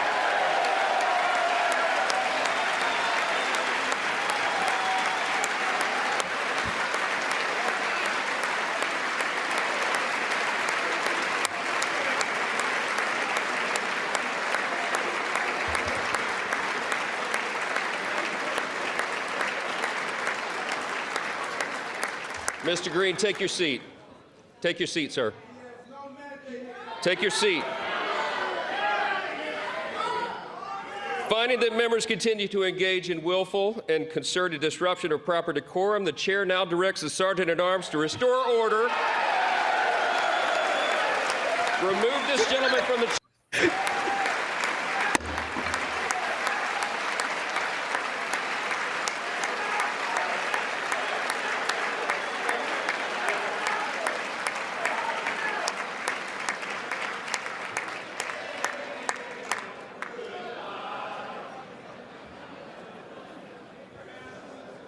This is ridiculous. What a childish. He's going to be hauled out. He's being removed. Is this the first member of Congress to be removed from a State of the Union in years, or like 100 years ever? Members are directed to uphold and maintain decorum in the House. Mr. President, you continue. Thank you. Over the past 6 weeks, I have signed nearly 100 executive orders and taken more than 400 executive actions, a record to restore common sense, safety, optimism, and wealth all across our wonderful land. The people elected me to do the job, and I'm doing it. Al Green won't be the last one. I'm sorry to interrupt this so that people can hear me, but Al Green will not be the last member of Congress who's removed tonight. I'm going to bet on that. What are the odds on Cal Street?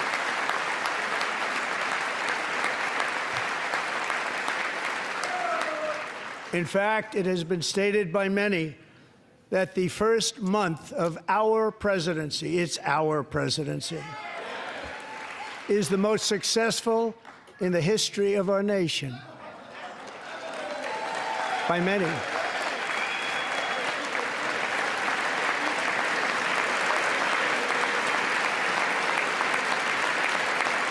And what makes it even more impressive is that, do you know who number 2 is? George Washington. How about that? How about that?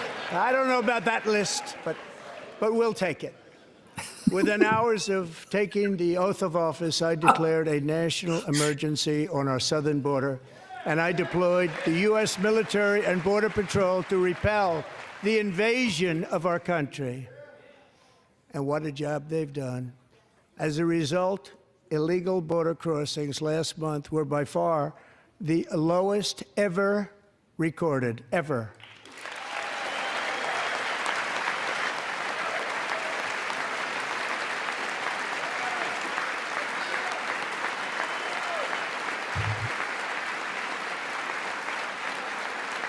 They heard my words and they chose not to come. Much easier that way.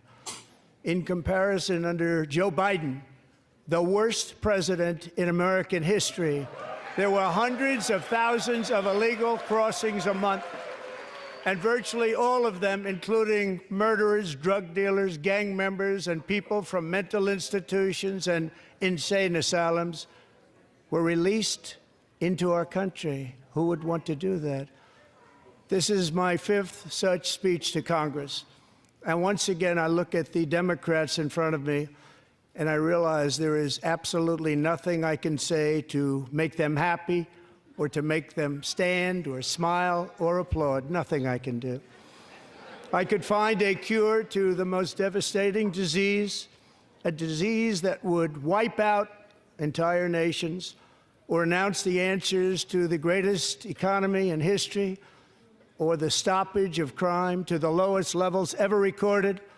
And these people sitting right here will not clap, will not stand, and certainly will not cheer for these astronomical achievements. They won't do it, no matter what. Five times I've been up here.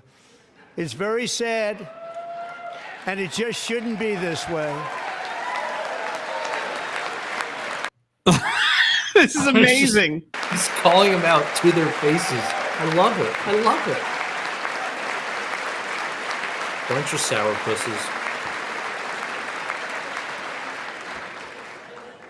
So Democrats sitting before me, for just this one night, why not join us in celebrating so many incredible wins for America? For the good of our nation, let's work together and let's truly make America great again.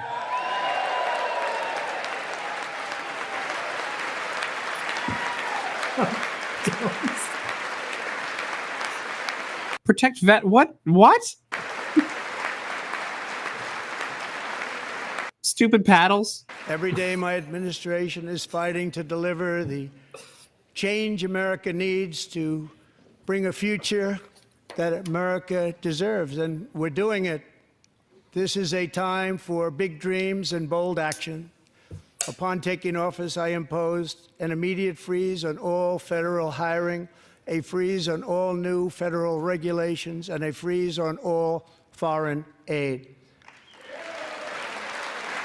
So those signs said protect veterans and save children, which was insane for Democrats to say that Trump doesn't want to do that.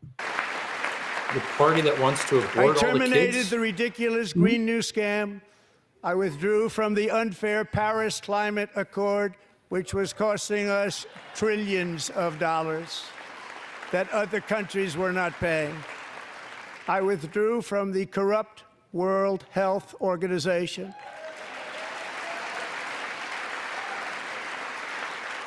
And I also withdrew from the anti-American UN Human Rights Council.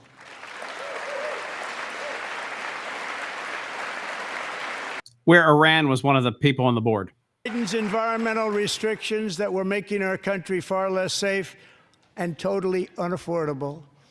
And importantly, we ended the last administration's insane electric vehicle mandate, saving our auto workers and companies from economic destruction.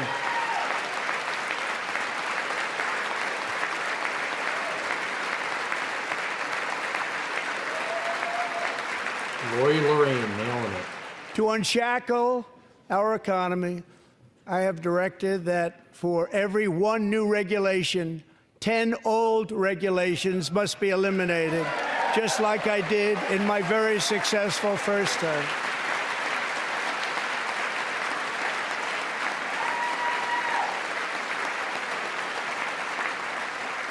And in that first term, we set records on ending unnecessary rules and regulations like no other president had done before.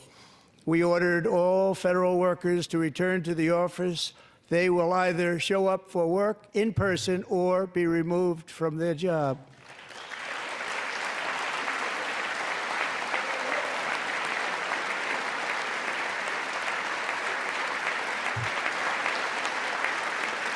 And we have ended weaponized government where, as an example, a sitting president is allowed to viciously prosecute his political opponent, like me.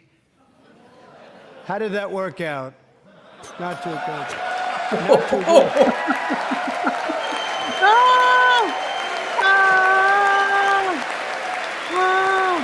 Best victory lap ever. And I have stopped all government censorship and brought back free speech in America. It's back.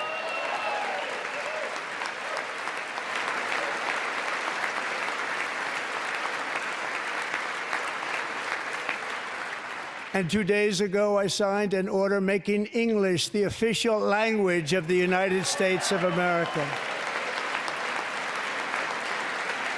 Now, how do you not applaud for that? Well, if you hate America. I renamed the Gulf of Mexico the Gulf of America.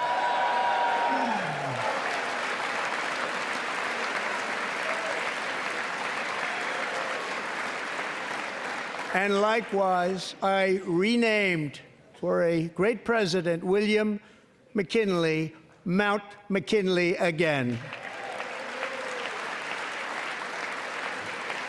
Beautiful Alaska. We love Alaska. We've ended the tyranny of so-called diversity, equity, and inclusion policies all across the entire federal government and indeed the private sector and our military. And our country will be woke no longer.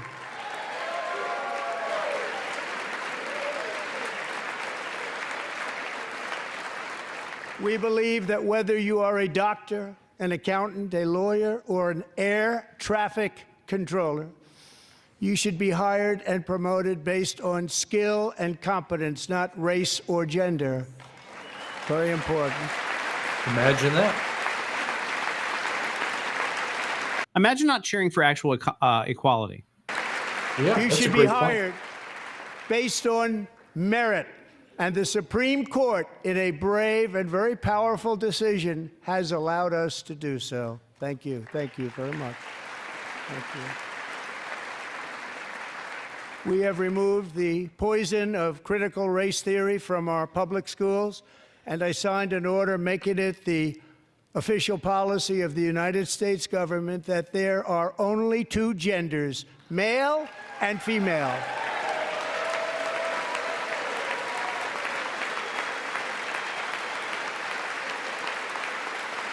It's not goofy to not applaud for that. I also signed an executive order to ban men from playing in women's sports.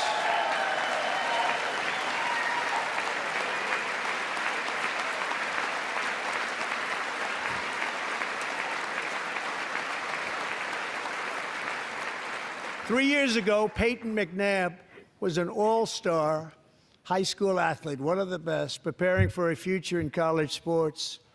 But when her girls' volleyball match was invaded by a male, he smashed the ball so hard in Peyton's face, causing traumatic brain injury, partially paralyzing her right side and ending her athletic career. It was a shot like she's never seen before. She's never seen anything like it. Peyton is here tonight in the gallery, and Peyton, from now on, schools will kick the men off the girls' team, or they will lose all federal funding.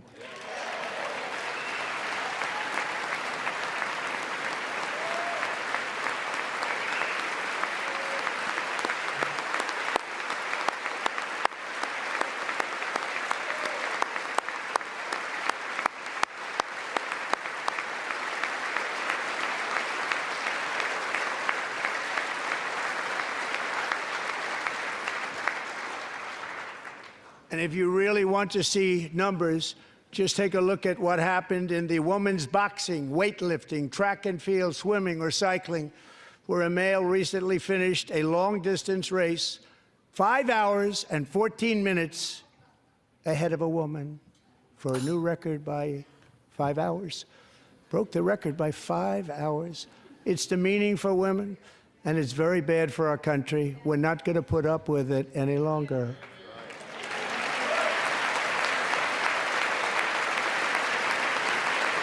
Again, Democrats not cheering for any of this.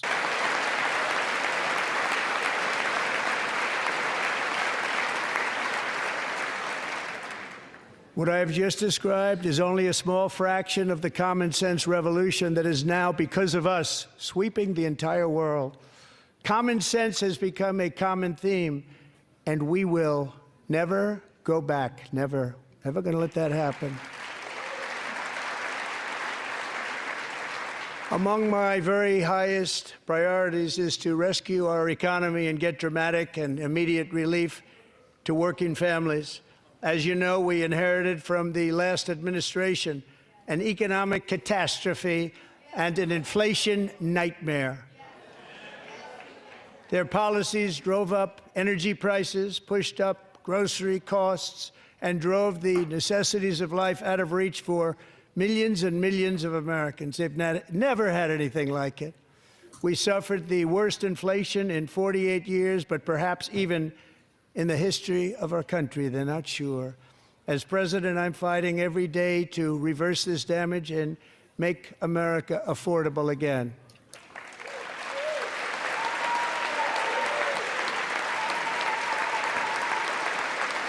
Democrats don't want to make America affordable again.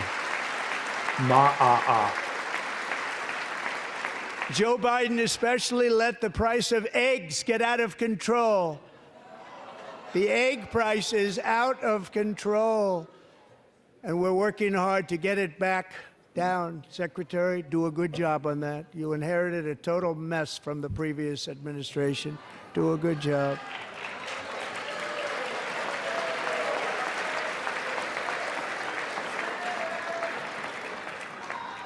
A major focus of our fight to defeat inflation is rapidly reducing the cost of energy. The previous administration cut the number of new oil and gas leases by 95%, slowed pipeline construction to a halt, and closed more than 100 power plants. We are opening up many of those power plants right now.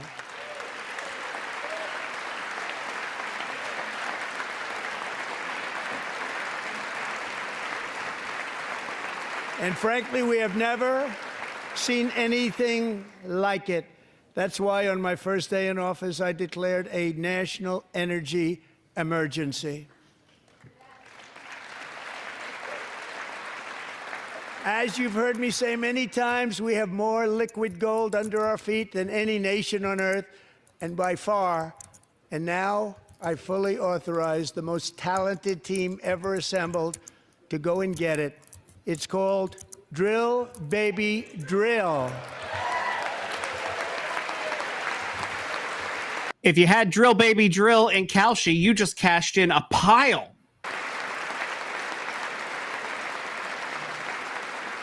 My administration is also working on a gigantic natural gas pipeline in Alaska, among the largest in the world, where Japan, South Korea, and other nations want to be our partner with investments of trillions of dollars each. There's never been anything like that one. It will be truly spectacular. It's all set to go. The permitting is gotten. And later this week, I will also take historic action to dramatically expand production of critical minerals and rare earths here in the USA.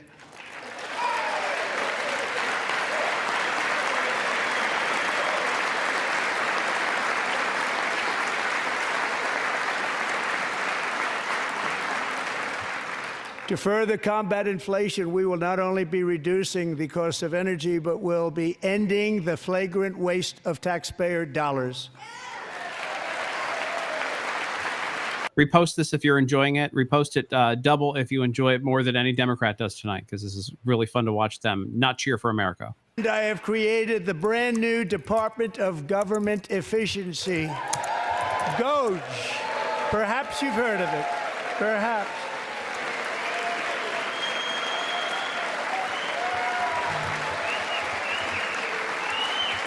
Which is headed by Elon Musk, who is in the gallery tonight.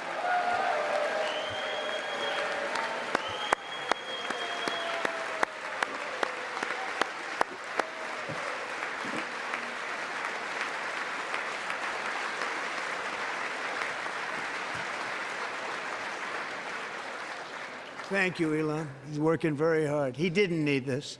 He didn't need this. Thank you very much. We appreciate it. Everybody here, even this side, appreciates it, I believe. They just don't want to admit that. Just listen to some of the appalling waste we have already identified. $22 billion from HHS to provide free housing and cars for illegal aliens. $45 million for diversity, equity, and inclusion scholarships in Burma. $40 million to improve the social and economic inclusion of sedentary migrants. Nobody knows what that is. $8 million to promote LGBTQI+ in the African nation of Lesotho, which nobody has ever heard of. $60 million for indigenous peoples and Afro-Colombian empowerment in Central America. $60 million. $8 million for making mice transgender. This is real. $32 million for a left-wing propaganda operation in Moldova.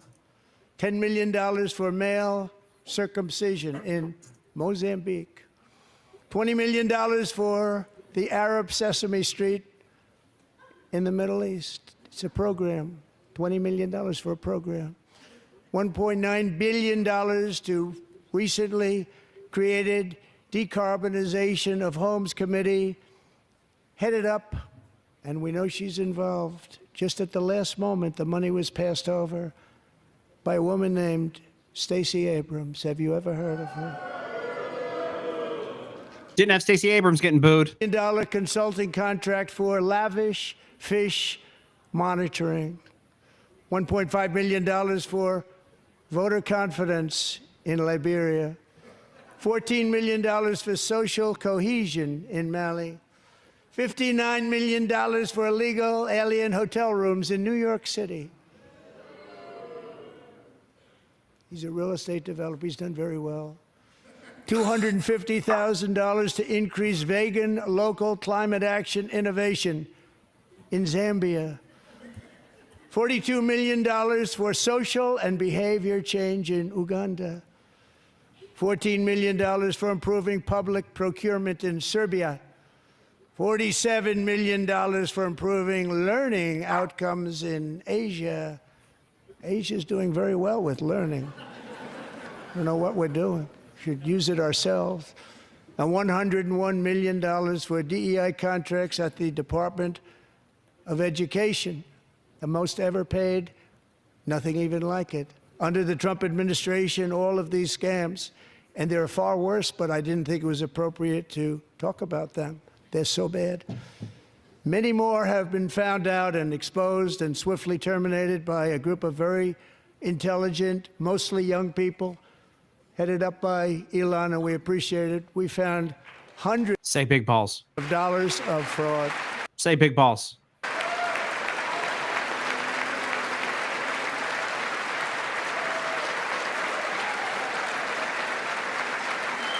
I think it's terrible that they dox people like Big Balls. I'm Jeff Stewart. You put lives at risk, you know. Company. This is what happens when you use another feed. Taking back a lot of that money. We got it just in time. This is just the beginning. The Government Accountability Office, a federal government office, has estimated annual fraud of over $500 billion in our nation, and we are working very hard to stop it. We're going to. We're also identifying shocking levels of incompetence and probable fraud in the Social Security program for our seniors, and that our seniors and people that we love rely on. Believe it or not, government databases list 4.7 million Social Security members from people aged 100 to 109 years old. It lists 3.6 million people from ages 110 to 119. I don't know any of them. I know some people that are rather elderly, but not quite that elderly. 3.47 million people from ages 120 to 129. 3.9 million people from ages 130 to 139. 3.5 million people from ages 140 to 149. And money is being paid to many of them, and we're searching right now. In fact, Pam, good luck. Good luck. You're going to find it. But a lot of money is paid out to people because it just keeps getting paid, and nobody does, and it really hurts Social Security and hurts our country. 1.3 million people from ages 150 to 159, and over 130,000 people, according to the Social Security databases, are age over 160 years old. We have a healthier country than I thought, Bobby.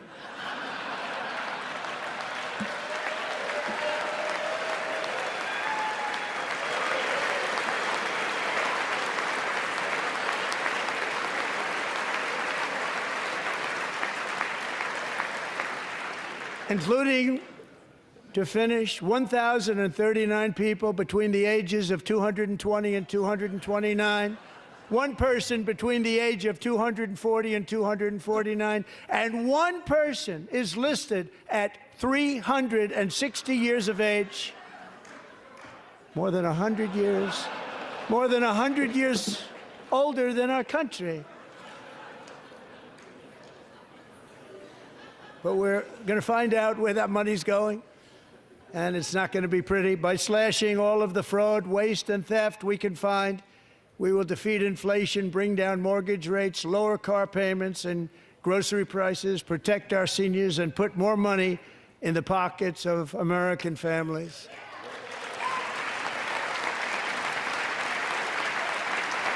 Jasmine Crockett has walked out, by the way. She took her jacket off and she had a stupid shirt on that said resist, and she walked out because she's trash.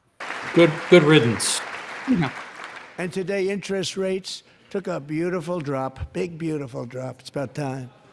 And in the near future, I want to do what has not been done in 24 years, balance the federal budget. We're going to balance it. Wow. Here he goes. This is amazing. Absolutely amazing. When's the last time there was a balanced budget? In the 90s.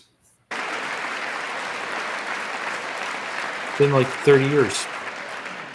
With that goal in mind, we have developed in great detail what we are calling the Gold Card, which goes on sale very, very soon.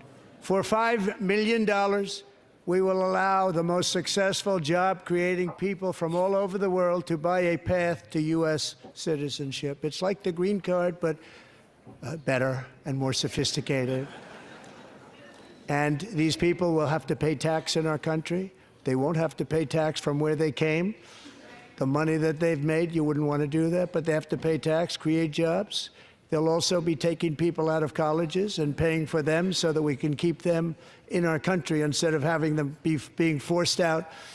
Number one, at the top school, as an example, being forced out and not being allowed to stay and create tremendous numbers of jobs and great success for a company out there. So while we take out the criminals, killers, traffickers, and child predators who are allowed to enter our country under the open border policy of these people, the Democrats, the Biden administration, the open border insane policies that you've allowed to destroy our country, we will now bring in brilliant, hardworking, job-creating people.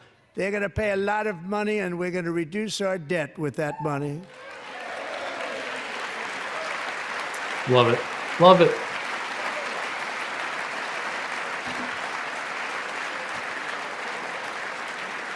Americans have given us a mandate for bold and profound change. For nearly 100 years, the federal bureaucracy has grown until it has crushed our freedoms, ballooned our deficits, and held back America's potential in every possible way. The nation founded by pioneers and risk takers now drowns under millions and millions of pages of regulations and debt. Approvals that should take 10 days to get instead take 10 years, 15 years, and even 20 years before you're rejected. Meanwhile, we have hundreds of thousands of federal workers who have not been showing up to work. My administration will reclaim power from this unaccountable bureaucracy, and we will restore true democracy to America again.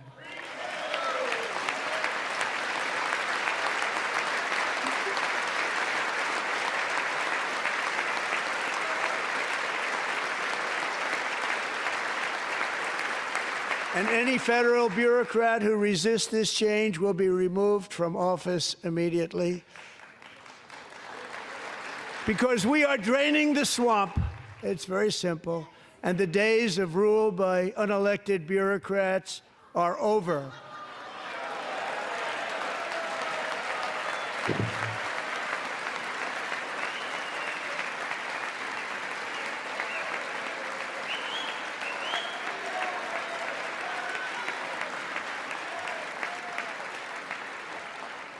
And the next phase of our plan to deliver the greatest economy in history is for this Congress to pass tax cuts for everybody. They're in there. They're waiting for you to vote. And I'm sure that the people on my right, I don't mean the Republican right, but my right here, I'm sure you're going to vote for those tax cuts, because otherwise I don't believe the people will ever vote you into office. So I'm doing you a big favor by telling you that. But I know this group is going to be voting for the tax.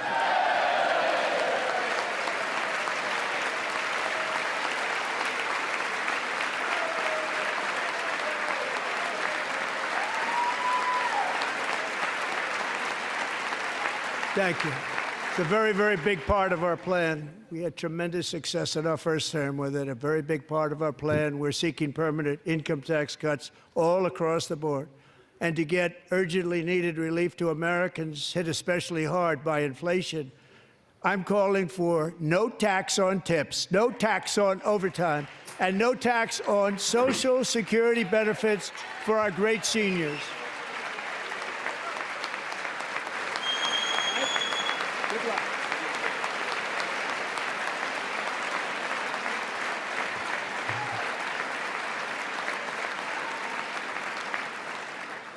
And I also want to make interest payments on car loans tax deductible, but only if the car is made in America.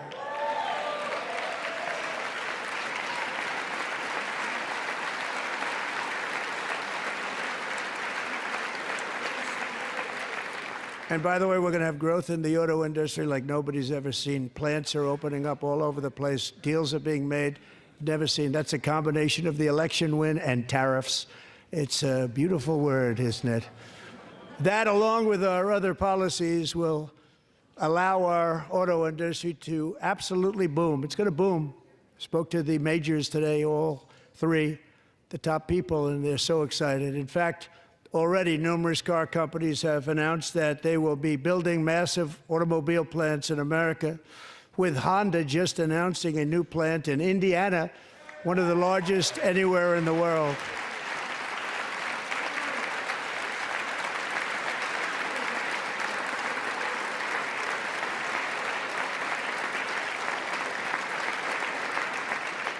And this has taken place since our great victory on November 5th, a date which will hopefully go down as one of the most important in the history of our country.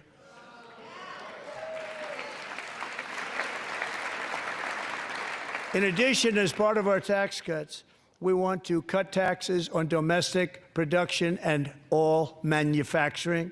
And just as we did before, we will provide 100% expensing. It will be retroactive to January 20th, 2025. And it was one of the main reasons why our tax cuts were so successful in our first term, giving us the most successful economy in the history of our country. First term. We had a great first term. Amen. People forget what it was like during COVID If or you before don't make COVID. your product in No America, kidding. however, under the Trump administration, you will pay a tariff, and in some cases, a rather large one. Other countries have used tariffs against us for decades, and now it's our turn to start using them against those other countries. On average, the European Union, China, Brazil, India, Mexico, and Canada, have you heard of them? And countless other nations charge us tremendously higher tariffs than we charge them. It's very unfair. India charges us auto tariffs higher than 100%. China's average tariff on our products is twice what we charge them. And South Korea's average tariff is 4 times higher. Think of that, 4 times higher. And we give so much help militarily and in so many other ways to South Korea, but that's what happens. This is happening by friend and foe. This system is not fair to the United States and never was, and so on April 2nd, I wanted to make it April 1st, but I didn't want to be accused of April Fool's Day. That's not, just one day cost us a lot of money. But we're going to do it in April. I'm a very superstitious person. April 2nd, reciprocal tariffs kick in. And whatever they tariff us, other countries, we will tariff them. That's reciprocal, back and forth. Whatever they tax us, we will tax them. If they do non-monetary tariffs to keep us out of their market, then we will do non-monetary barriers to keep them out of our market. There's a lot of that, too. They don't even allow us in their market. We will take in trillions and trillions of dollars and create jobs like we have never seen before. I did it with China, and I did it with others, and the Biden administration couldn't do anything about it because there was so much money they couldn't do anything about it. We have been ripped off for decades by nearly every country on earth, and we will not let that happen any longer.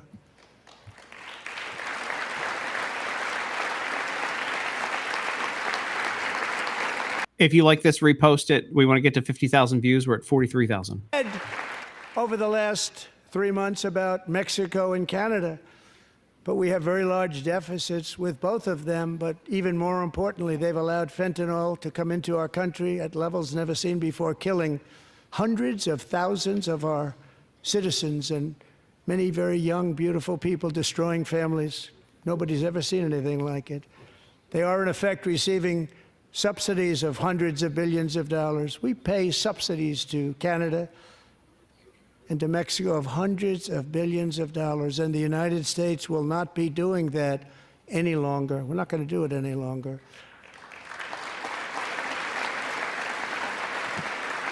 Thanks to our America First policies we're putting into place, we have had $1.7 trillion of new investment in America in just the past few weeks. The combination of the election and our economic policies that people of SoftBank, one of the most brilliant anywhere in the world, announced a $200 billion investment. OpenAI and Oracle, Larry Ellison, announced $500 billion investment, which they wouldn't have done if Kamala had won. Apple announced $500 billion investment. Tim Cook You missed told everything. me, he said, I cannot spend it fast enough. It's going to be much higher than that, I believe. They'll be building their plants here instead of in China. And just yesterday, Taiwan Semiconductor, the biggest in the world, most powerful in the world, has a tremendous amount, 97% of the market, announced a $165 billion investment to build the most powerful chips on earth right here in the USA.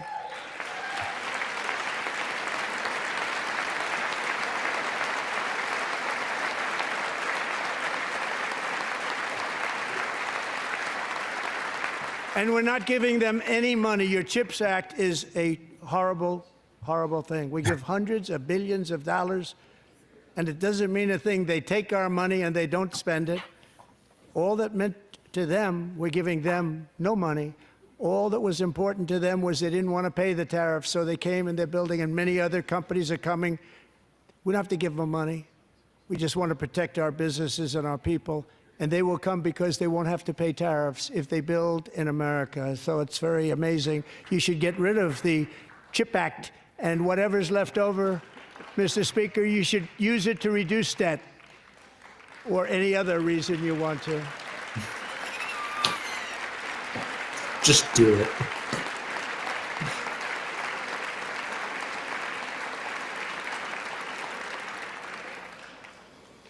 Our new trade policy will also be great for the American farmer. I love the farmer. Who will now be selling into our home market, the USA, because nobody is going to be able to compete with you. Because there's goods that come in from other countries and companies, they're really in a bad position in so many different ways. They're uninspected. They may be very dirty and disgusting, and they come in and they pour in, and they hurt our American farmers. The tariffs will go on agricultural product coming into America, and our farmers, starting on April 2nd, it may be a little bit of an adjustment period. We had that before when I made the deal with China, $50 billion of purchases, and I said, just bear with me, and they did. They did. Probably have to bear with me again, and this will be even better. That was great. The problem with it was that Biden didn't enforce it. He didn't enforce it. $50 billion of purchases, and we were doing great, but Biden did not enforce it, and it hurt our farmers. But our farmers are going to have a field day right now. So to our farmers, have a lot of fun. I love you too. I love you too. It's all going to happen.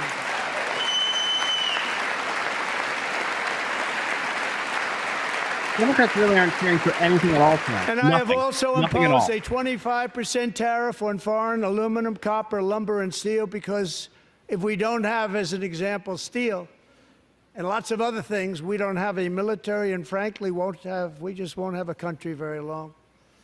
Here today is a proud American steelworker, fantastic person from Decatur, Alabama, Jeff Denard. Has been working at the same steel plant for 27 years in a job that has allowed him to serve as the captain of his local volunteer fire department, raise 7 children with his beautiful wife, Nicole, and over the years provide a loving home for more than 40 foster children. So great, Jeff. By the way, retweet this if you're enjoying it. Make sure you retweet the feed right now. Shout out to that guy. What an awesome human being. But retweet this if you guys are enjoying it. Make sure we get this up to 50,000 views. Thanks for being here tonight and hanging out with us.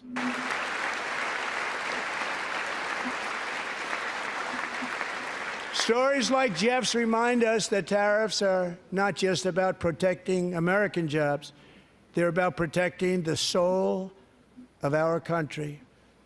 Tariffs are about making America rich again and making America great again, and it's happening, and it will happen rather quickly. There'll be a little disturbance, but we're okay with that. It won't be much. No, you're not. Oh. And look where Biden took us, very low, the lowest we've ever been. Jeff, I want to thank you very much, and I also want to recognize another person who has devoted herself to foster care community. She works so hard on it. A very loving person, our magnificent First Lady of the United States.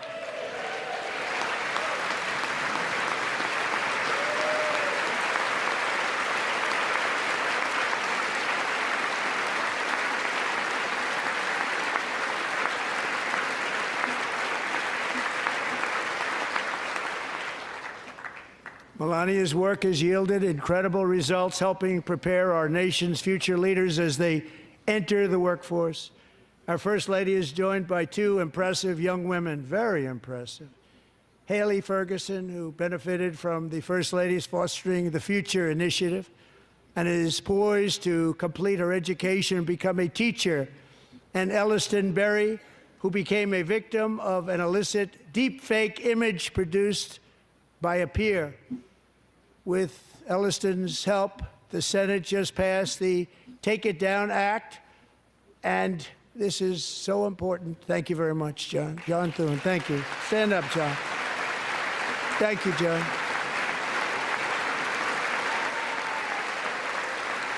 Thank you all very much. How drunk do you think Kamala is at home right now? Yes. Thank you. And thank you to John Thune and the Senate. Great job. To criminalize the publication of such images online is terrible, terrible thing. And once it passes the House, I look forward to signing that bill into law. Thank you. And I'm going to use that bill for myself, too, if you don't mind. Because nobody gets treated worse than I do online. Nobody. That's great. Thank you very much to the Senate. Thank you. But if we truly care about protecting Americans' children, no step is more crucial than securing America's borders. Over the past 4 years, 21 million people poured into the United States. Many of them were murderers, human traffickers, gang members, and other criminals from the streets of dangerous cities all throughout the world. Because of Joe Biden's insane and very dangerous open border policies, they are now strongly embedded in our country, but we are getting them out and getting them out fast.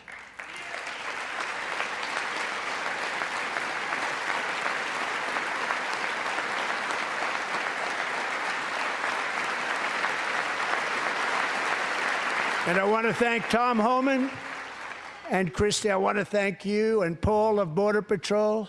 I want to thank you. What a job they've all done. Everybody, Border Patrol, ICE, law enforcement in general is incredible. We have to take care of our law enforcement. Have to. Where's the Tom Homan camera shot? Last year,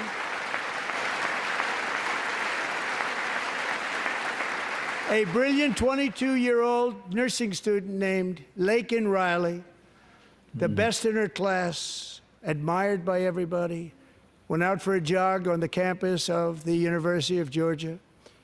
That morning, Laken was viciously attacked, assaulted, beaten, brutalized, and horrifically murdered.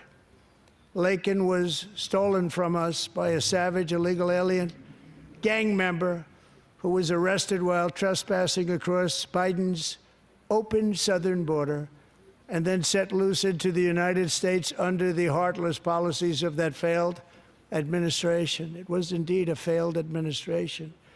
He had then been arrested and released in a Democrat-run sanctuary city, a disaster. Before. Uh-oh. It's not crafty. I'm dumb. Back in. Mother Allison and her sister Lauren.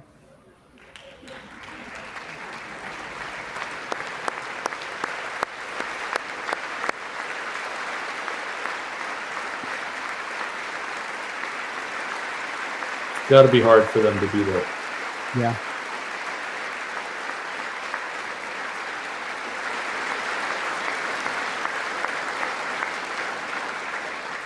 Last year, I told Laken's grieving parents that we would ensure their daughter would not have died in vain. That's why the very first bill I signed into law as your 47th president mandates the detention of all dangerous criminal aliens who threaten public safety. It's a very strong, powerful act.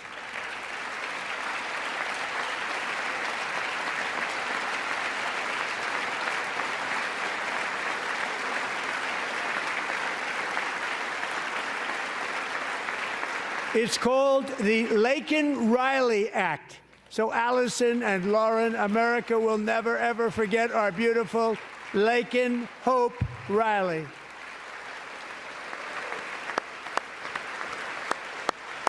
Please tell me Democrats are cheering for this. Probably not. Democrats were the ones who, essentially got her killed in the first place. Yeah. Thank you very much.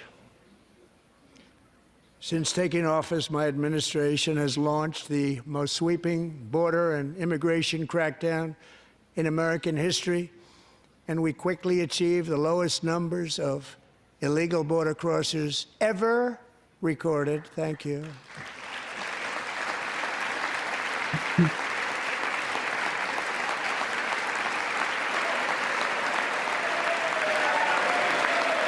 Democrats aren't standing for this.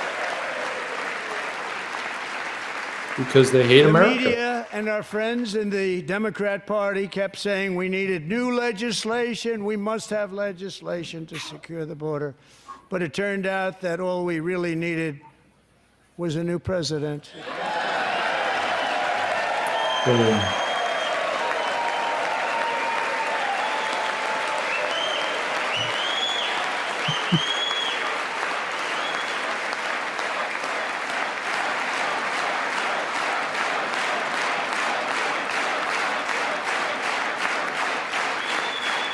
Thank you.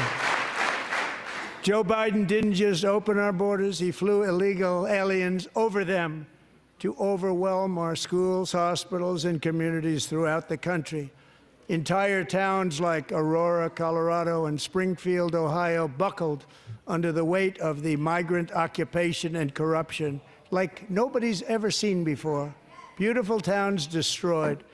Now, just as I promised in my inaugural address, we are achieving the great liberation of America.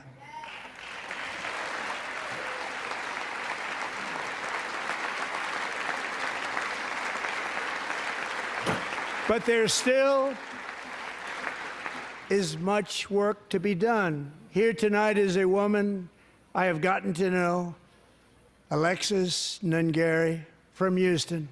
Wonderful woman. Last June, Alexis's 12-year-old daughter, her precious Jocelyn, walked to a nearby convenience store.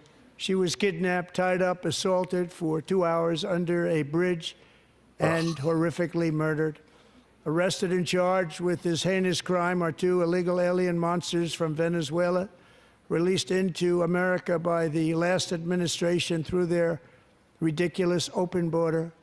The death of this beautiful 12-year-old girl and the agony of her mother and family touched our entire nation greatly.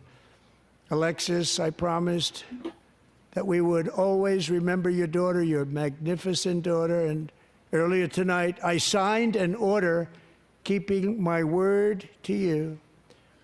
One thing I have learned about Jocelyn is that she loved animals so much. She loved nature.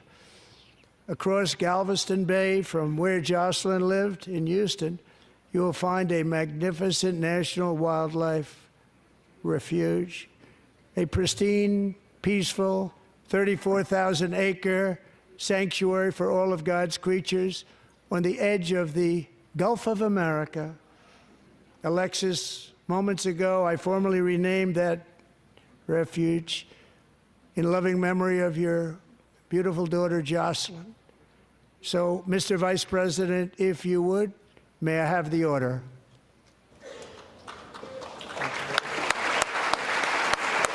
That's outstanding.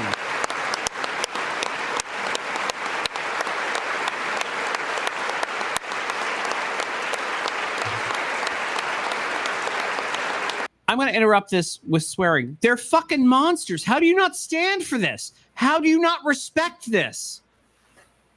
Yeah. Well, Tim, frankly, the blood of a lot of these Americans are on their hands. It is their policies that open the border and let the criminals in and then let the criminals stay. Yeah. Jocelyn and Lakin's murders were members of the Venezuelan prison gang, the toughest gang, they say, in the world, known as Tren de Aragua. 2 weeks ago, I officially designated this gang, along with MS-13 and the bloodthirsty Mexican drug cartels, as foreign terrorist organizations.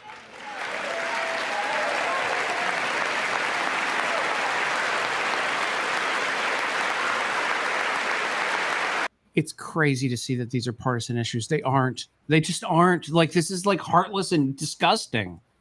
Yep. They are now officially in the same category as ISIS, and that's not good for them. Countless thousands of these terrorists were welcomed into the U.S. by the Biden administration. But now every last one will be rounded up and forcibly removed from our country, or, if they're too dangerous, put in jails, standing trial in this country, because we don't want them to come back ever. With us this evening is a warrior on the front lines of that battle, Border Patrol Agent Roberto Ortiz. Great guy.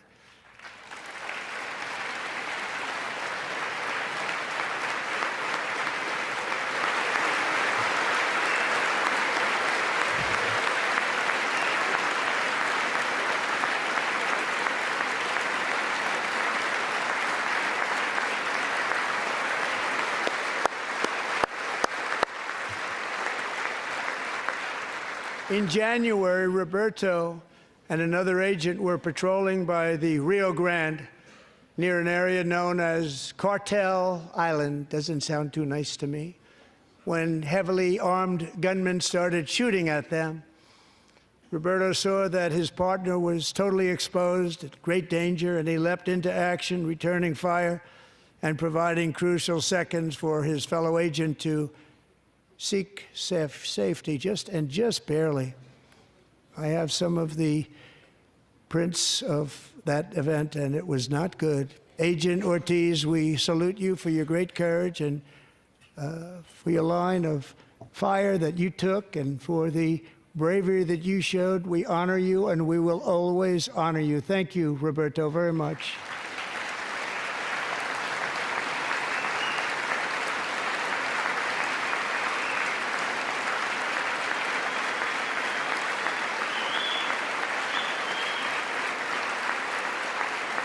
Thank you, Roberto. And I actually got to know him on my many calls to the border. He's a great gentleman. The territory to the immediate south of our border is now dominated entirely by criminal cartels that murder, rape, torture, and exercise total control. They have total control over a whole nation, posing a grave threat to our national security. The cartels are waging war in America, and it's time for America to wage war on the cartels, which we are doing. Yeah.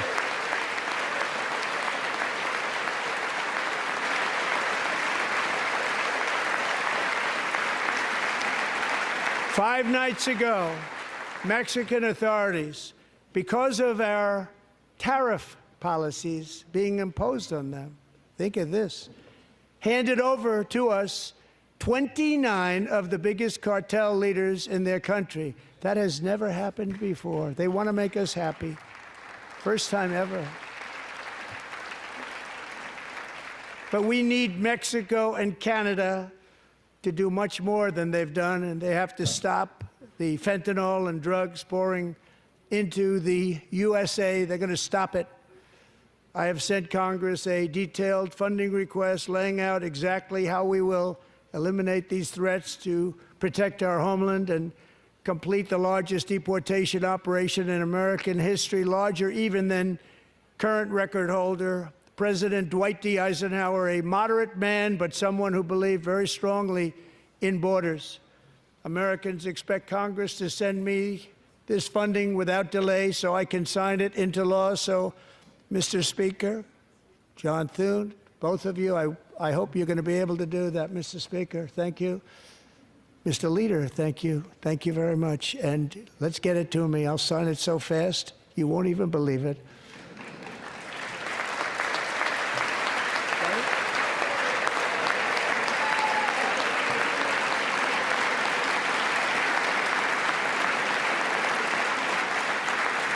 And as we reclaim our sovereignty, we must also bring back law and order to our cities and towns.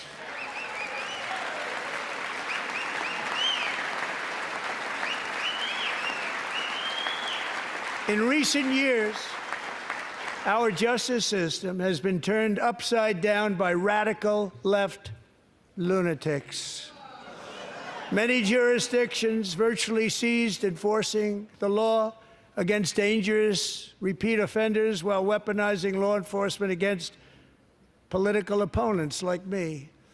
My administration has acted swiftly and decisively to restore fair, equal, and impartial justice under the constitutional rule of law, starting at the FBI and the DOJ, Pam, good luck.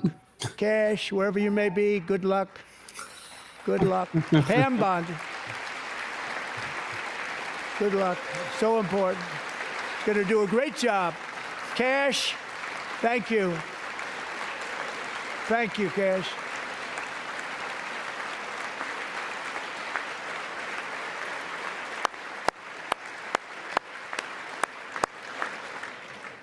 They've already started very strong. They're going to do a fantastic job. You're going to be very proud of them. We're also once again giving our police officers the support, protection, and respect they so dearly deserve. They have to get it. They have such a hard, dangerous job, but we're going to make it less dangerous. The problem is the bad guys don't respect the law, but they're starting to respect it, and they soon will respect it. This also includes our great fire departments throughout the country. Our firemen and women are unbelievable people, and we'll never forget them. And besides that, they voted for me in record numbers, so I have no choice.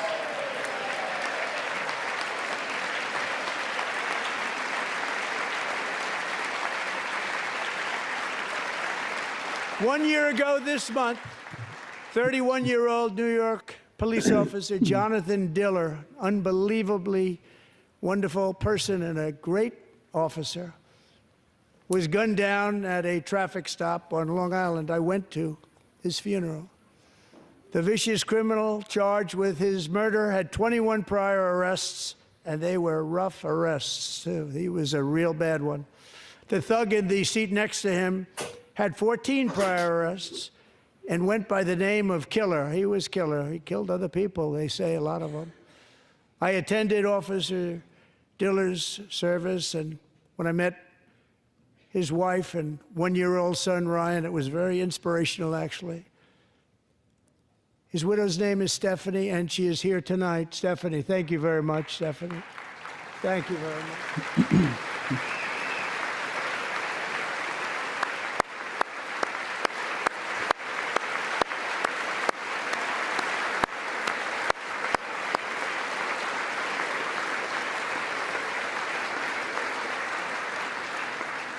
Stephanie, we're going to make sure that Ryan knows his dad was a true hero, New York's finest, and we're going to get these cold-blooded killers and repeat offenders off our streets, and we're going to do it fast. Got to stop it. They get out with 28 arrests. They push people into subway trains. They hit people over the head, back of the head with baseball bats. We got to get them out of here. I've already signed an executive order requiring a mandatory death penalty for anyone who murders a police officer, and tonight I'm asking Congress to pass that policy into permanent law.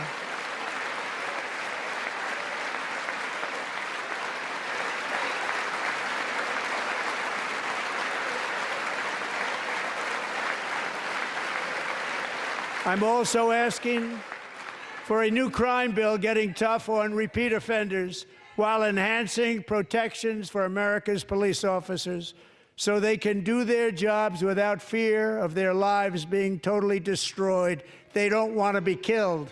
We're not going to let them be killed. What now? Joining us in the gallery tonight is a young man who truly loves our police. His name is DJ Daniel. He is 13 years old, and he has always dreamed of becoming a police officer.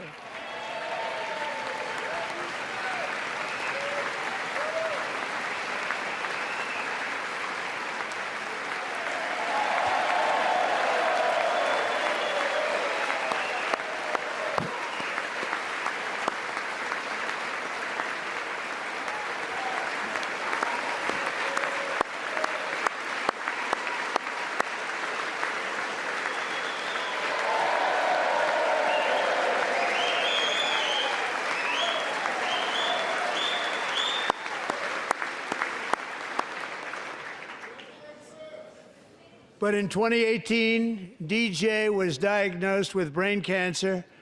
The doctors gave him 5 months at most to live. That was more than 6 years ago.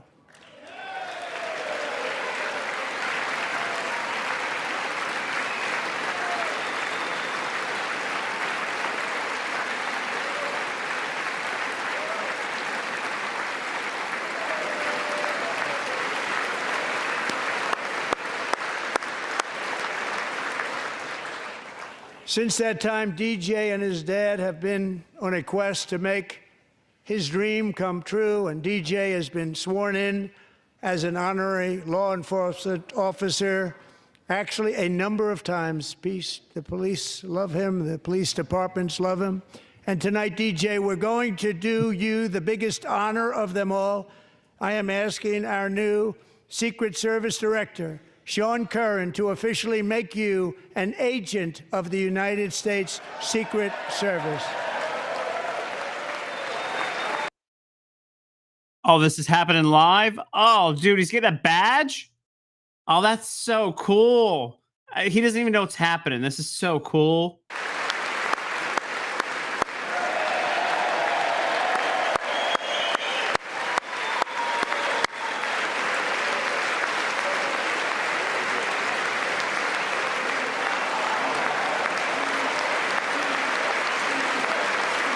That's so cool.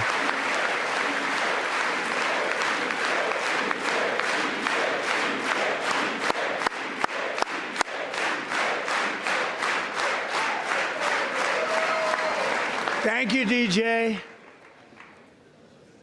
DJ's doctors believe his cancer likely came from a chemical he was exposed to when he was younger. Since 1975, rates of child cancer have increased by more than 40%. Reversing this trend is one of the top priorities for our new presidential commission to make America healthy again, chaired by our new Secretary of Health and Human Services, Robert F. Kennedy, Jr.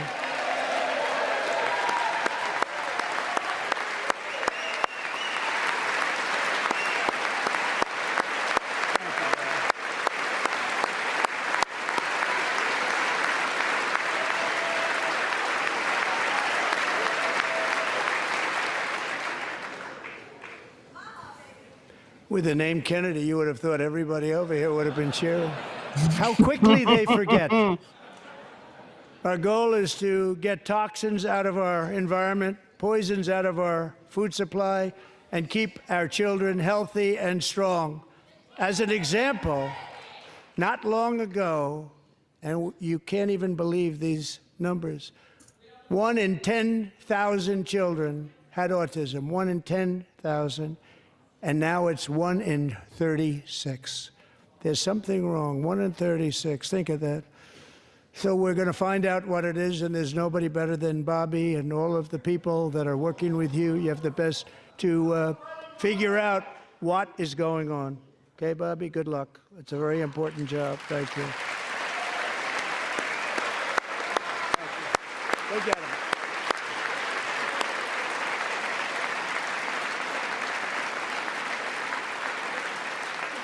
Thank you. My administration is also working to protect our children from toxic ideologies in our schools. A few years ago, January Littlejohn and her husband discovered that their daughter's school had secretly socially transitioned their 13-year-old little girl. Teachers and administrators conspired to deceive January and her husband while encouraging her daughter to use a new name and pronouns. They, them pronoun, actually, all without telling January, who is here tonight and is now a courageous advocate against this form of child abuse. January, thank you. Thank you. Thank you very much. Thank you.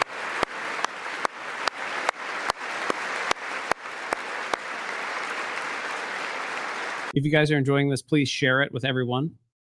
Stories like this are why, shortly after taking office, I signed an executive order banning public schools from indoctrinating our children with transgender ideology.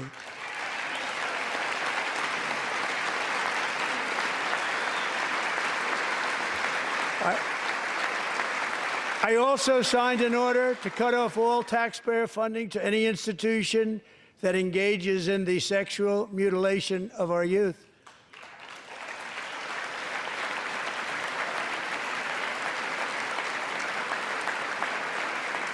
And now I want Congress to pass a bill permanently banning and criminalizing sex changes on children and forever ending the lie that any child is trapped in the wrong body.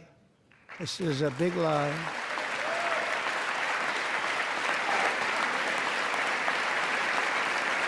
And our message to every child in America is that you are perfect exactly the way God made you.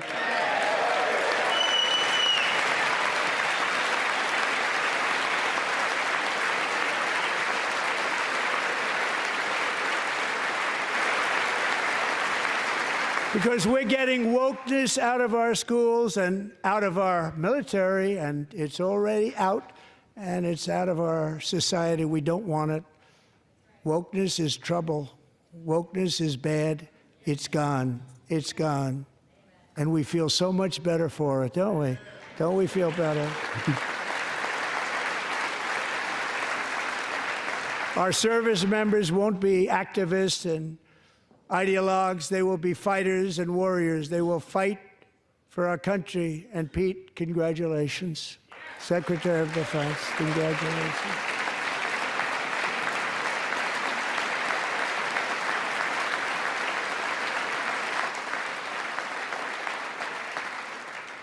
And he's not big into the woke movement, I can tell you. I know him well. I am pleased to report that in January, the U.S. Army had its single best recruiting month in 15 years, and that all armed services are having among the best recruiting results ever in the history of our services. What a difference.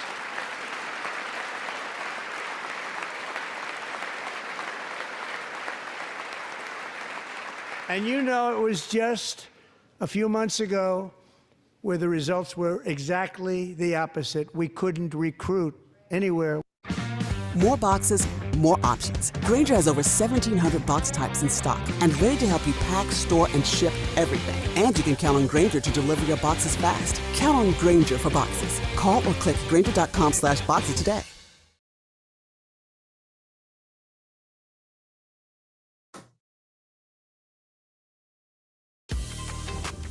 Hey, I'm Lloyd. And I'm Natasha, and we're the founders of Midnight Comics. Fiverr allows us to take our dreams and make it a reality. We're able to hire freelance illustrators, editors, and letterers to put together our comics and products.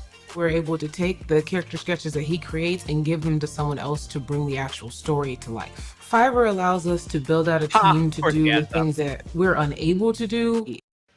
Who was also a Los Angeles County Sheriff's deputy when he was just a boy, and now he wants to carry on the family legacy of service. Jason is a senior in high school, a 6-letter varsity athlete, a really good athlete, they say, a brilliant student with a 4.46, that's good, GPA. And his greatest dream is to attend the U.S. Military Academy at West Point.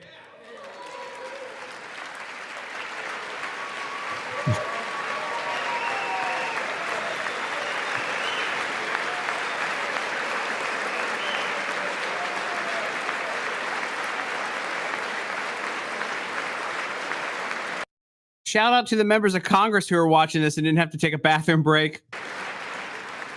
And Jason, that's a very big deal getting in. That's a hard one to get into. But I'm pleased to inform you that your application has been accepted. You will soon be joining the Corps of Cadets.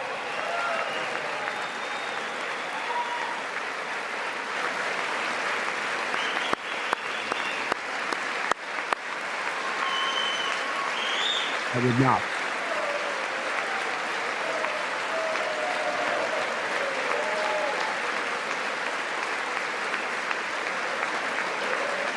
No pressure when the entire Joint Chiefs of Staff is cheering for you when you got into the academy. No pressure, just the entire Joint Chiefs of Staff. Jason, you're going to be on the long gray line, Jason. As Commander-in-Chief, my focus is on building the most powerful military of the future. As a first step, I'm asking Congress to fund a state-of-the-art Golden Dome missile defense shield to protect our homeland, all made in the USA.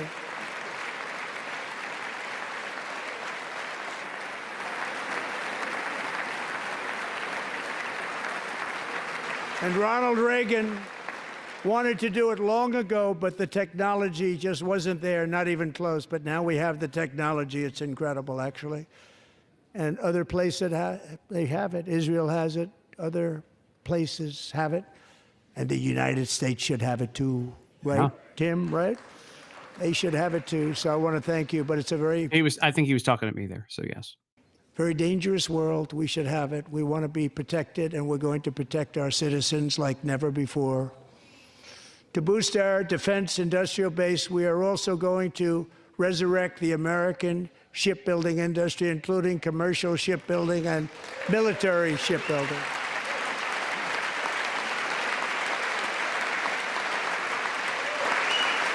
And for that purpose, I am announcing tonight that we will create a new Office of Shipbuilding in the White House and offer special tax incentives to bring this industry home to America where it belongs. We used to make so many ships. We don't make them anymore very much, but we're going to make them very fast, very soon. It will have a huge impact. To further enhance our national security, my administration will be reclaiming the Panama Canal, and we've already started doing it. I'm not hammered. I'm literally on drink 2, and I just had to run to the bathroom. I was drinking a lot of coffee today, guys. Announced they are buying both ports around the Panama Canal and lots of other things having to do with the Panama Canal and a couple of other canals. The Panama Canal was built by Americans for Americans, not for others, but others could use it. But it was built at tremendous cost of American blood and treasure. 38,000 workers died building the Panama Canal. They died of malaria. They died of snake bites and mosquitoes. Not a nice place to work. They paid them very highly to go there, knowing there was a 25% chance that they would die. The most expensive project also that was ever built in our country's history, if you bring it up to modern day costs. It was given away by the Carter administration for $1, but that agreement has been violated very severely. We didn't give it to China. We gave it to Panama, and we're taking it back.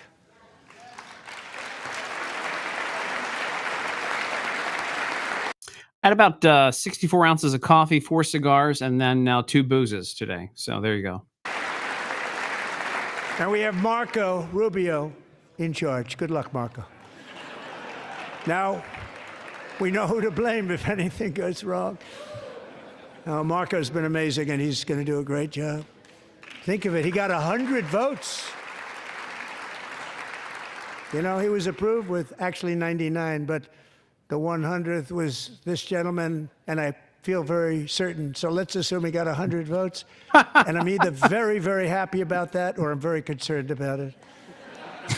But he's already proven. I mean, he's a great gentleman. He's respected by everybody, and we appreciate you voting for Marco.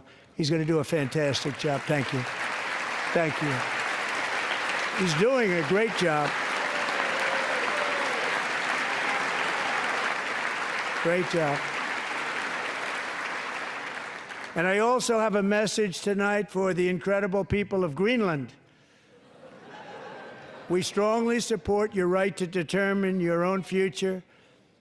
And if you choose, we welcome you into the United States of America. We need Greenland for national security and even international security, and we're working with everybody involved to try and get it.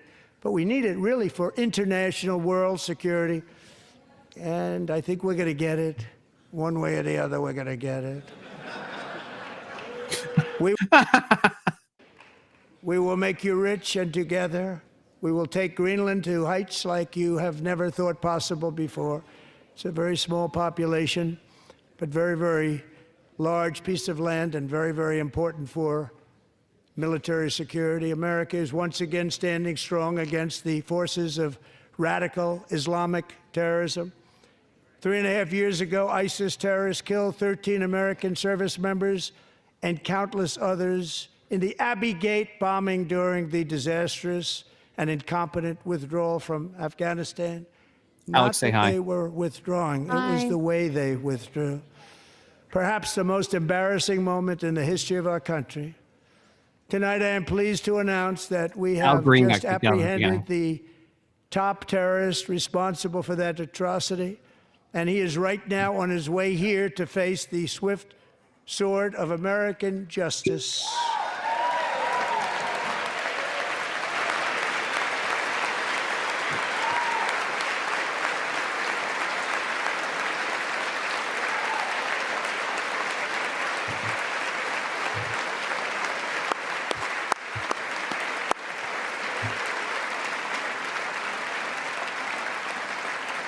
And I want to thank especially the government of Pakistan for helping arrest this monster.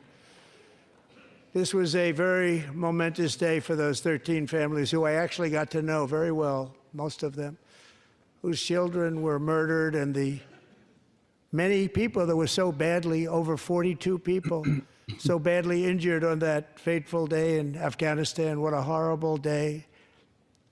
Such incompetence was shown. That when Putin saw what happened, I guess he said, wow, maybe this is my chance. That's how bad it was. Should have never happened. Grossly incompetent people. I spoke to many of the parents and loved ones, and they're all in our hearts tonight. Just spoke to them on the phone. We had a big call. Every one of them called, and everybody was on the line, and they did nothing but cry with happiness. They were very happy, as happy as you can be under those circumstances. Their child, brother, sister, son, daughter was killed for no reason whatsoever. In the Middle East, we're bringing back our hostages from Gaza. In my first term, we achieved one of the most groundbreaking peace agreements in generations, the Abraham Accords.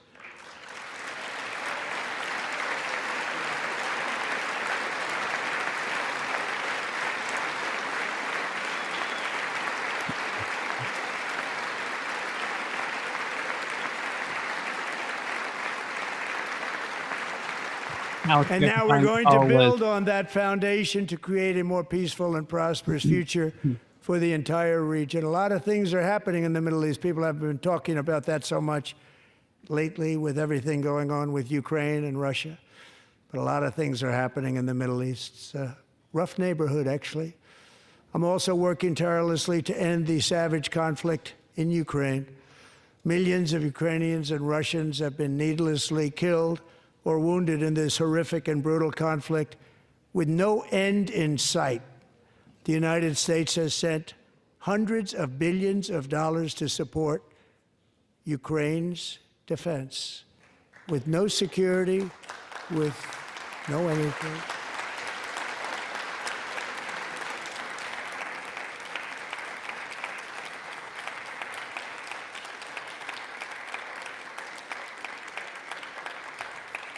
Do you want to keep it going for another 5 years? Yeah, you would say Pocahontas says yes. $2,000 people are being killed every single week. More than that. They're Russian young people. They're Ukrainian young people. They're not Americans. But I want it to stop. Meanwhile, Europe has sadly spent more money buying Russian oil and gas than they have spent on defending Ukraine, by far. Think of that. They've spent more buying Russian oil and gas than they have defending. And we've spent perhaps $350 billion, like taking candy from a baby. That's what happened. And they've spent $100 billion. What a difference that is. And we have an ocean separating us, and they don't. But we're getting along very well with them, and lots of good things are happening. Biden has authorized more money in this fight than Europe has spent, by billions and billions of dollars. It's hard to believe that they wouldn't have stopped it and said at some point, come on, let's equalize. You got to be equal to us. But that didn't happen. Earlier today, I received an important letter from President Zelensky of Ukraine. The letter reads, Ukraine is ready to come to the negotiating table as soon as possible to bring lasting peace closer. Nobody wants peace more than the Ukrainians, he said. My team and I stand ready to work under President Trump's strong leadership to get a peace that lasts. We do really value how much America has done to help Ukraine maintain its sovereignty and independence. Regarding the agreement on minerals and security, Ukraine is ready to sign it at any time that is convenient for you. I appreciate that he sent this letter, just got it a little while ago. Simultaneously, we've had serious discussions with Russia and have received strong signals that they are ready for peace. Wouldn't that be beautiful? Wouldn't that be beautiful?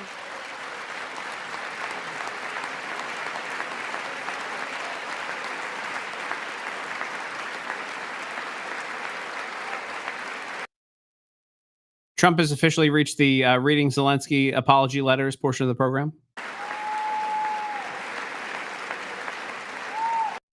It's time to stop this madness. It's time to halt the killing. It's time to end the senseless war. If you want to end wars, you have to talk to both sides. Nearly 4 years ago, amid rising tensions, a history teacher named Mark Fogel was detained in Russia and sentenced to 14 years in a penal colony. Rough stuff. The previous administration barely lifted a finger to help him. They knew he was innocent, but they had no idea where to begin. But last summer, I promised his 95-year-old mother, Malphine, that we would bring her boy safely back home. After 22 days in office, I did just that, and they are here tonight.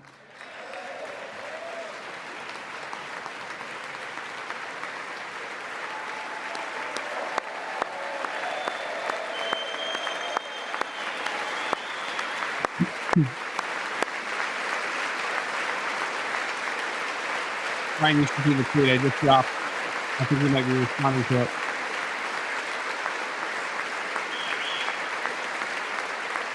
Trump is headed towards 2 hours, by the way. He's headed towards 2 hours in this tweet. He's going to be driving Democrats crazy. Probably got another hour in the hopper for that. To Mark and his great mom, we are delighted to have you safe and sound and with us. As fate would have it, Mark Fogel was born in a small rural town in Butler, Pennsylvania. Have you heard of it? Where his mother has lived for the past 78 years. I just happened to go there last July 13th for a rally. That was not pleasant. And that is where I met his beautiful mom right before I walked onto that stage. And I told her I would not forget what she said about her son. And I never did I? Never forgot. Less than 10 minutes later, at that same rally, gunfire rang out, and a sick and deranged assassin unloaded 8 bullets from his sniper's perch into a crowd of many thousands of people. My life was saved by a fraction of an inch, but some were not so lucky. Corey Comparator was a firefighter, a veteran, a Christian, a husband, a devoted father, and above all, a protector. I know, but I don't want to cut myself off. Gunshots pierced the air. It was a horrible sound. Corey knew I don't want to cut Trump off, I mean. What it was and what to do. He threw himself on top of his wife and daughters and shielded them from the bullets with his own body. Corey was hit really hard. You know the story from there. He sacrificed his life to save theirs. 2 others, very fine people, were also seriously hit. But thankfully, with the help of 2 great country doctors, we thought they were gone and they were saved. So those doctors had great talent. We're joined by Corey's wife, Helen, who was his high school sweetheart, and their 2 beloved daughters, Allison and Kaylee. Thank you.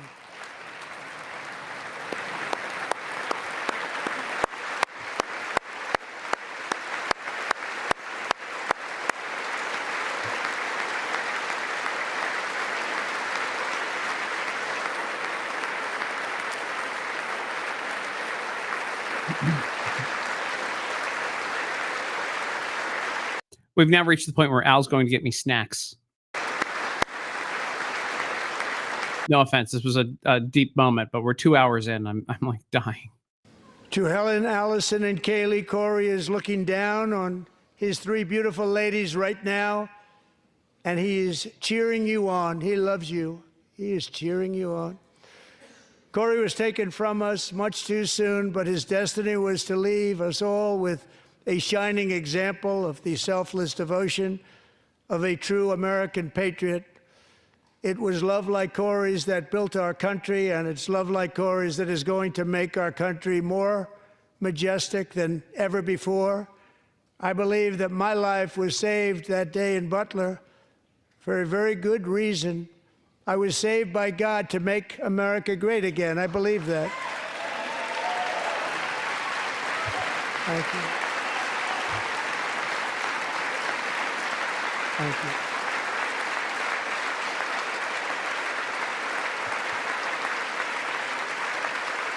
Thank you.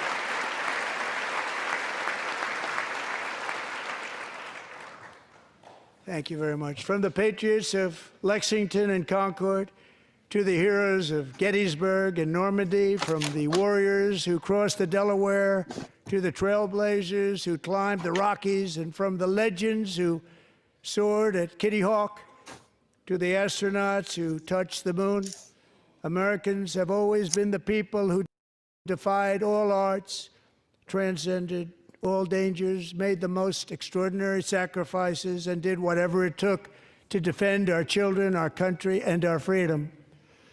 And as we have seen in this chamber tonight, that same strength, faith, love, and spirit is still alive and thriving in the hearts of the American people. Despite the best efforts of those who would try to censor us, silence us, break us, destroy us, Americans are today a proud, free, sovereign, and independent nation that will always be free, and we will fight for it till death. We will never let anything happen to our beloved country, because we are a country of doers, dreamers, fighters, and survivors. Our ancestors crossed a vast ocean, strode into the unknown wilderness, and carved their fortunes from the rock and soil of a perilous and very dangerous frontier. They chased our destiny across a boundless continent. They built the railroads, laid the highways, and graced the world with American marvels like the Empire State Building, the mighty Hoover Dam, and the towering Golden Gate Bridge. They lit the world with electricity, broke free of the force of gravity, truffles from fired up the engines of American industry, vanquished the communists, fascists, and Marxists all over the world, and gave us countless modern wonders sculptured out of iron, glass, and steel. We stand on the shoulders of these pioneers who won and built the modern age, these workers who poured their sweat into the skylines of our cities, these warriors who shed their blood on fields of battle and gave everything they had for our rights and for our freedom. Now it is our time to take up the righteous cause of American liberty. And it is our turn to take America's destiny into our own hands and begin the most thrilling days in the history of our country. This will be our greatest era. With God's help, over the next 4 years, we are going to lead this nation even higher, and we are going to forge the freest, most advanced, most dynamic, and most dominant civilization ever to exist on the face of this earth. We are going to create the highest quality of life, build the safest and wealthiest and healthiest and most vital communities anywhere in the world. We are going to conquer the vast frontiers of science, and we are going to lead humanity into space and plant the American flag on the planet Mars and even far beyond. Elon's job. Dude, listen, I don't know how Trump has stood this long. I got hungry. I went to the bathroom twice. He is setting a record here. He is speaking longer than Biden's all of his State of the Unions together combined. And through it all, we are going to rediscover the unstoppable power of the American spirit. And we are going to renew unlimited promise of the American dream. Every single day, we will stand up and we will fight, fight, fight for the country our citizens believe in and for the country our people deserve. Emmy Award winner Aaron Stevens, champion Money in the Bank winner. Blank, that's how much I've had to drink here. Money in the Blank winners here.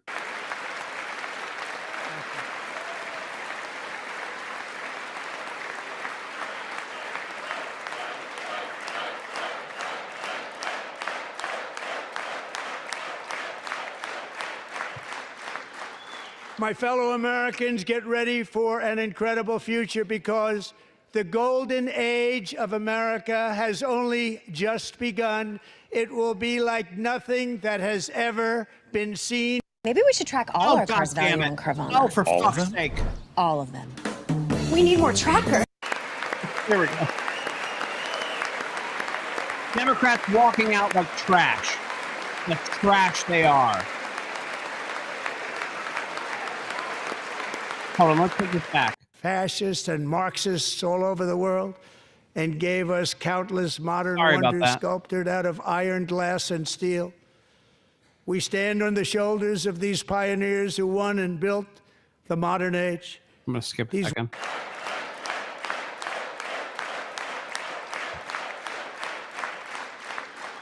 My fellow Americans, get ready for an incredible future because the golden age of America has only just begun.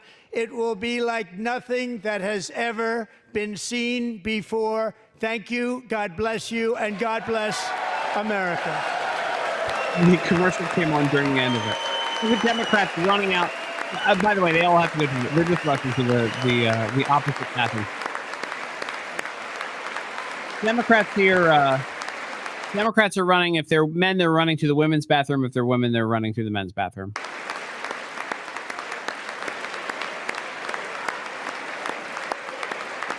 What a speech. This man just 2 hours, almost to the dot, he spoke. What a hell of a run he had tonight. Wow. Thank you very much. No State of the Union address paperwork getting ripped up. And Donald Trump doesn't have to worry about walking out through a bunch of people who hate him. He's going to walk out through the Republicans who all liked it. I don't know how he's not achy after that whole... That was 2 hours. Donald Trump spoke for 2 hours tonight, folks. It's incredible how long he went for. I don't know how you... like. I could not make it through 2 hours. I had to take bathroom breaks. I had to get a snack. I'm a weak man compared to this president of the United States.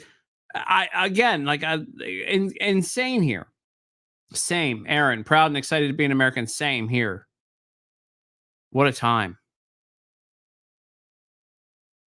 I could not have done what he just did. I don't think I could go that long and speak that long and not like fall apart. He's in better health than most human beings. Thanks for being here, guys. I would have had to like do a moment where I like stretched and touched my toes and had a whole thing. But not him. Man, he was on fire tonight.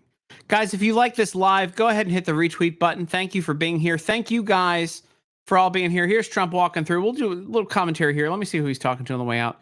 Boebert has moved down to the front. By the way, Chip Roy, who, again, has argued with the president, had second row seats right behind his cabinet and shook his hand on the way out. I think they're friendly.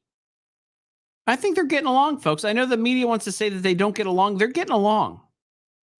So there's Boebert. I'm looking for the red hat of... There's Marjorie Taylor Greene. Use Marjorie Taylor Greene down on the left-hand side of your screen right there. Thank you guys for hanging out. EJ couldn't even hang in as long as I did. He had to go early. He has to get up in the morning for meetings. Thank you guys for being here. Thank you, President Trump.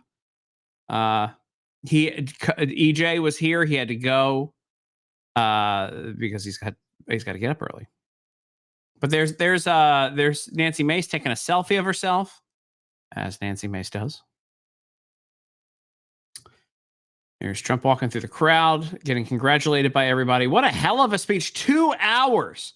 2 hours. I don't think that Democrats stood one time. I believe they just went the entire time sitting on their hands, even when Donald Trump recognized the families of victims of illegal immigrants. They couldn't even applaud for those families. The incredible, again, powerful stories he shares. The little boy who was named a Secret Service member tonight because he wanted to be. Again, like, Democrats couldn't cheer for that. This is a level of hatred for America that I don't think we've ever seen from a political party. And we watched this tonight. We witnessed this tonight live with Donald Trump again, talking about how he loved America, talking about there's a kiss from Marjorie Taylor Greene, talking about how he wanted to improve America, cut taxes. They couldn't cheer for that. Cut programs that were unnecessary. Couldn't cheer for that. Balance the budget. Couldn't cheer for that. Programs for there's my congresswoman right there, Beth Van Dyne. Should I text her again? Hey, you're on camera next to Rich McCormick. Again, an incredible speech. He went almost 2 hours. I couldn't go 2 hours. I was drinking too. He doesn't drink. That's the difference. But Democrats never stood once for something positive about America. Not once. Not one time did Democrats stand for something. Again, it's unbelievable. 65,000 folks. Thanks for being here tonight, guys. What a hell of a time. I'll watch this a little bit longer, and then I got to go take this Alex Spencer to get food. She's going to be driving after my 3 drinks here tonight. But so to sum up this evening, there's an incredible, nearly 2-hour speech from Donald Trump. Pro-America, pro-United States, pro-protecting our country, getting our economy back in shape, balancing the budget. Nobody on the Democrat side could cheer for balancing our budget. There he is, about to leave the building there. President of the United States, an incredible State of the Union address. Thank you, Tammy. And I'll leave you with this. Let's go full screen. He's about to leave the building there. Can't see him anymore. No good angle on Donald Trump anymore. Oh, see here. There's Speaker Mike Johnson. Mike Johnson just ended the joint session of Congress, even though all the Democrats already ran out like babies. JD Vance. I wish I could have seen more of JD Vance's face during all of this. But so, all right, I don't care about the Democrat response. It's going to be nonsense. They're going to be talking about trans stuff. I don't care. So I'll leave you with this. Thank you guys for being here tonight. 65,000 people. Great hanging out. I want to just say again, thank you to all of you. And my big announcement at the very beginning of the stream, if you did not see this, today I have officially become a Heritage Foundation Media Fellow. So I'm working with that group that did that whole Project 2025 thing. I've been hinting at it with the book back there behind me. But I am now officially a media fellow, and I will be joining the nation's top conservative think tank as a media fellow to break down the media and all the nonsense in between with them and for all of you. So a hell of a day for me, a hell of a day for America, a hell of a day for Donald Trump. Thank you all for being here. It's been a great time. I want to thank you all. Hit the retweet button one more time. It's been 3 hours. Great hanging out. I got to go feed this nice lady who's been feeding me tweets all night long and hanging out with me on the other side of the table, even though a little bit silently at times, Alex Spencer. I want to thank you all for being here. God bless you all. Thanks for following me. Thanks for being a part of this community. Thank you, Shell. Thank you, Jim Bob. Thank you, Aaron. Thank you. Let's see who else is here. Farissa. Thank you, Liz. Thank you, Tammy. I can't go through all the whole list here. EJ for being here earlier. I'm hiccuping like a drunk. Dolores, Flit, Shane. Thank you, everyone. Shuck, of course, as always. Thank you all for being here. Coco's mom. Thank you all for being here as usual. Love y'all. I gotta go get some food for this lady because we can't look. Trump went 2 hours. We can't clearly handle it. We're much younger than him. We can't handle it. This guy's a machine, and he's the right guy for the job to fix America. Love y'all.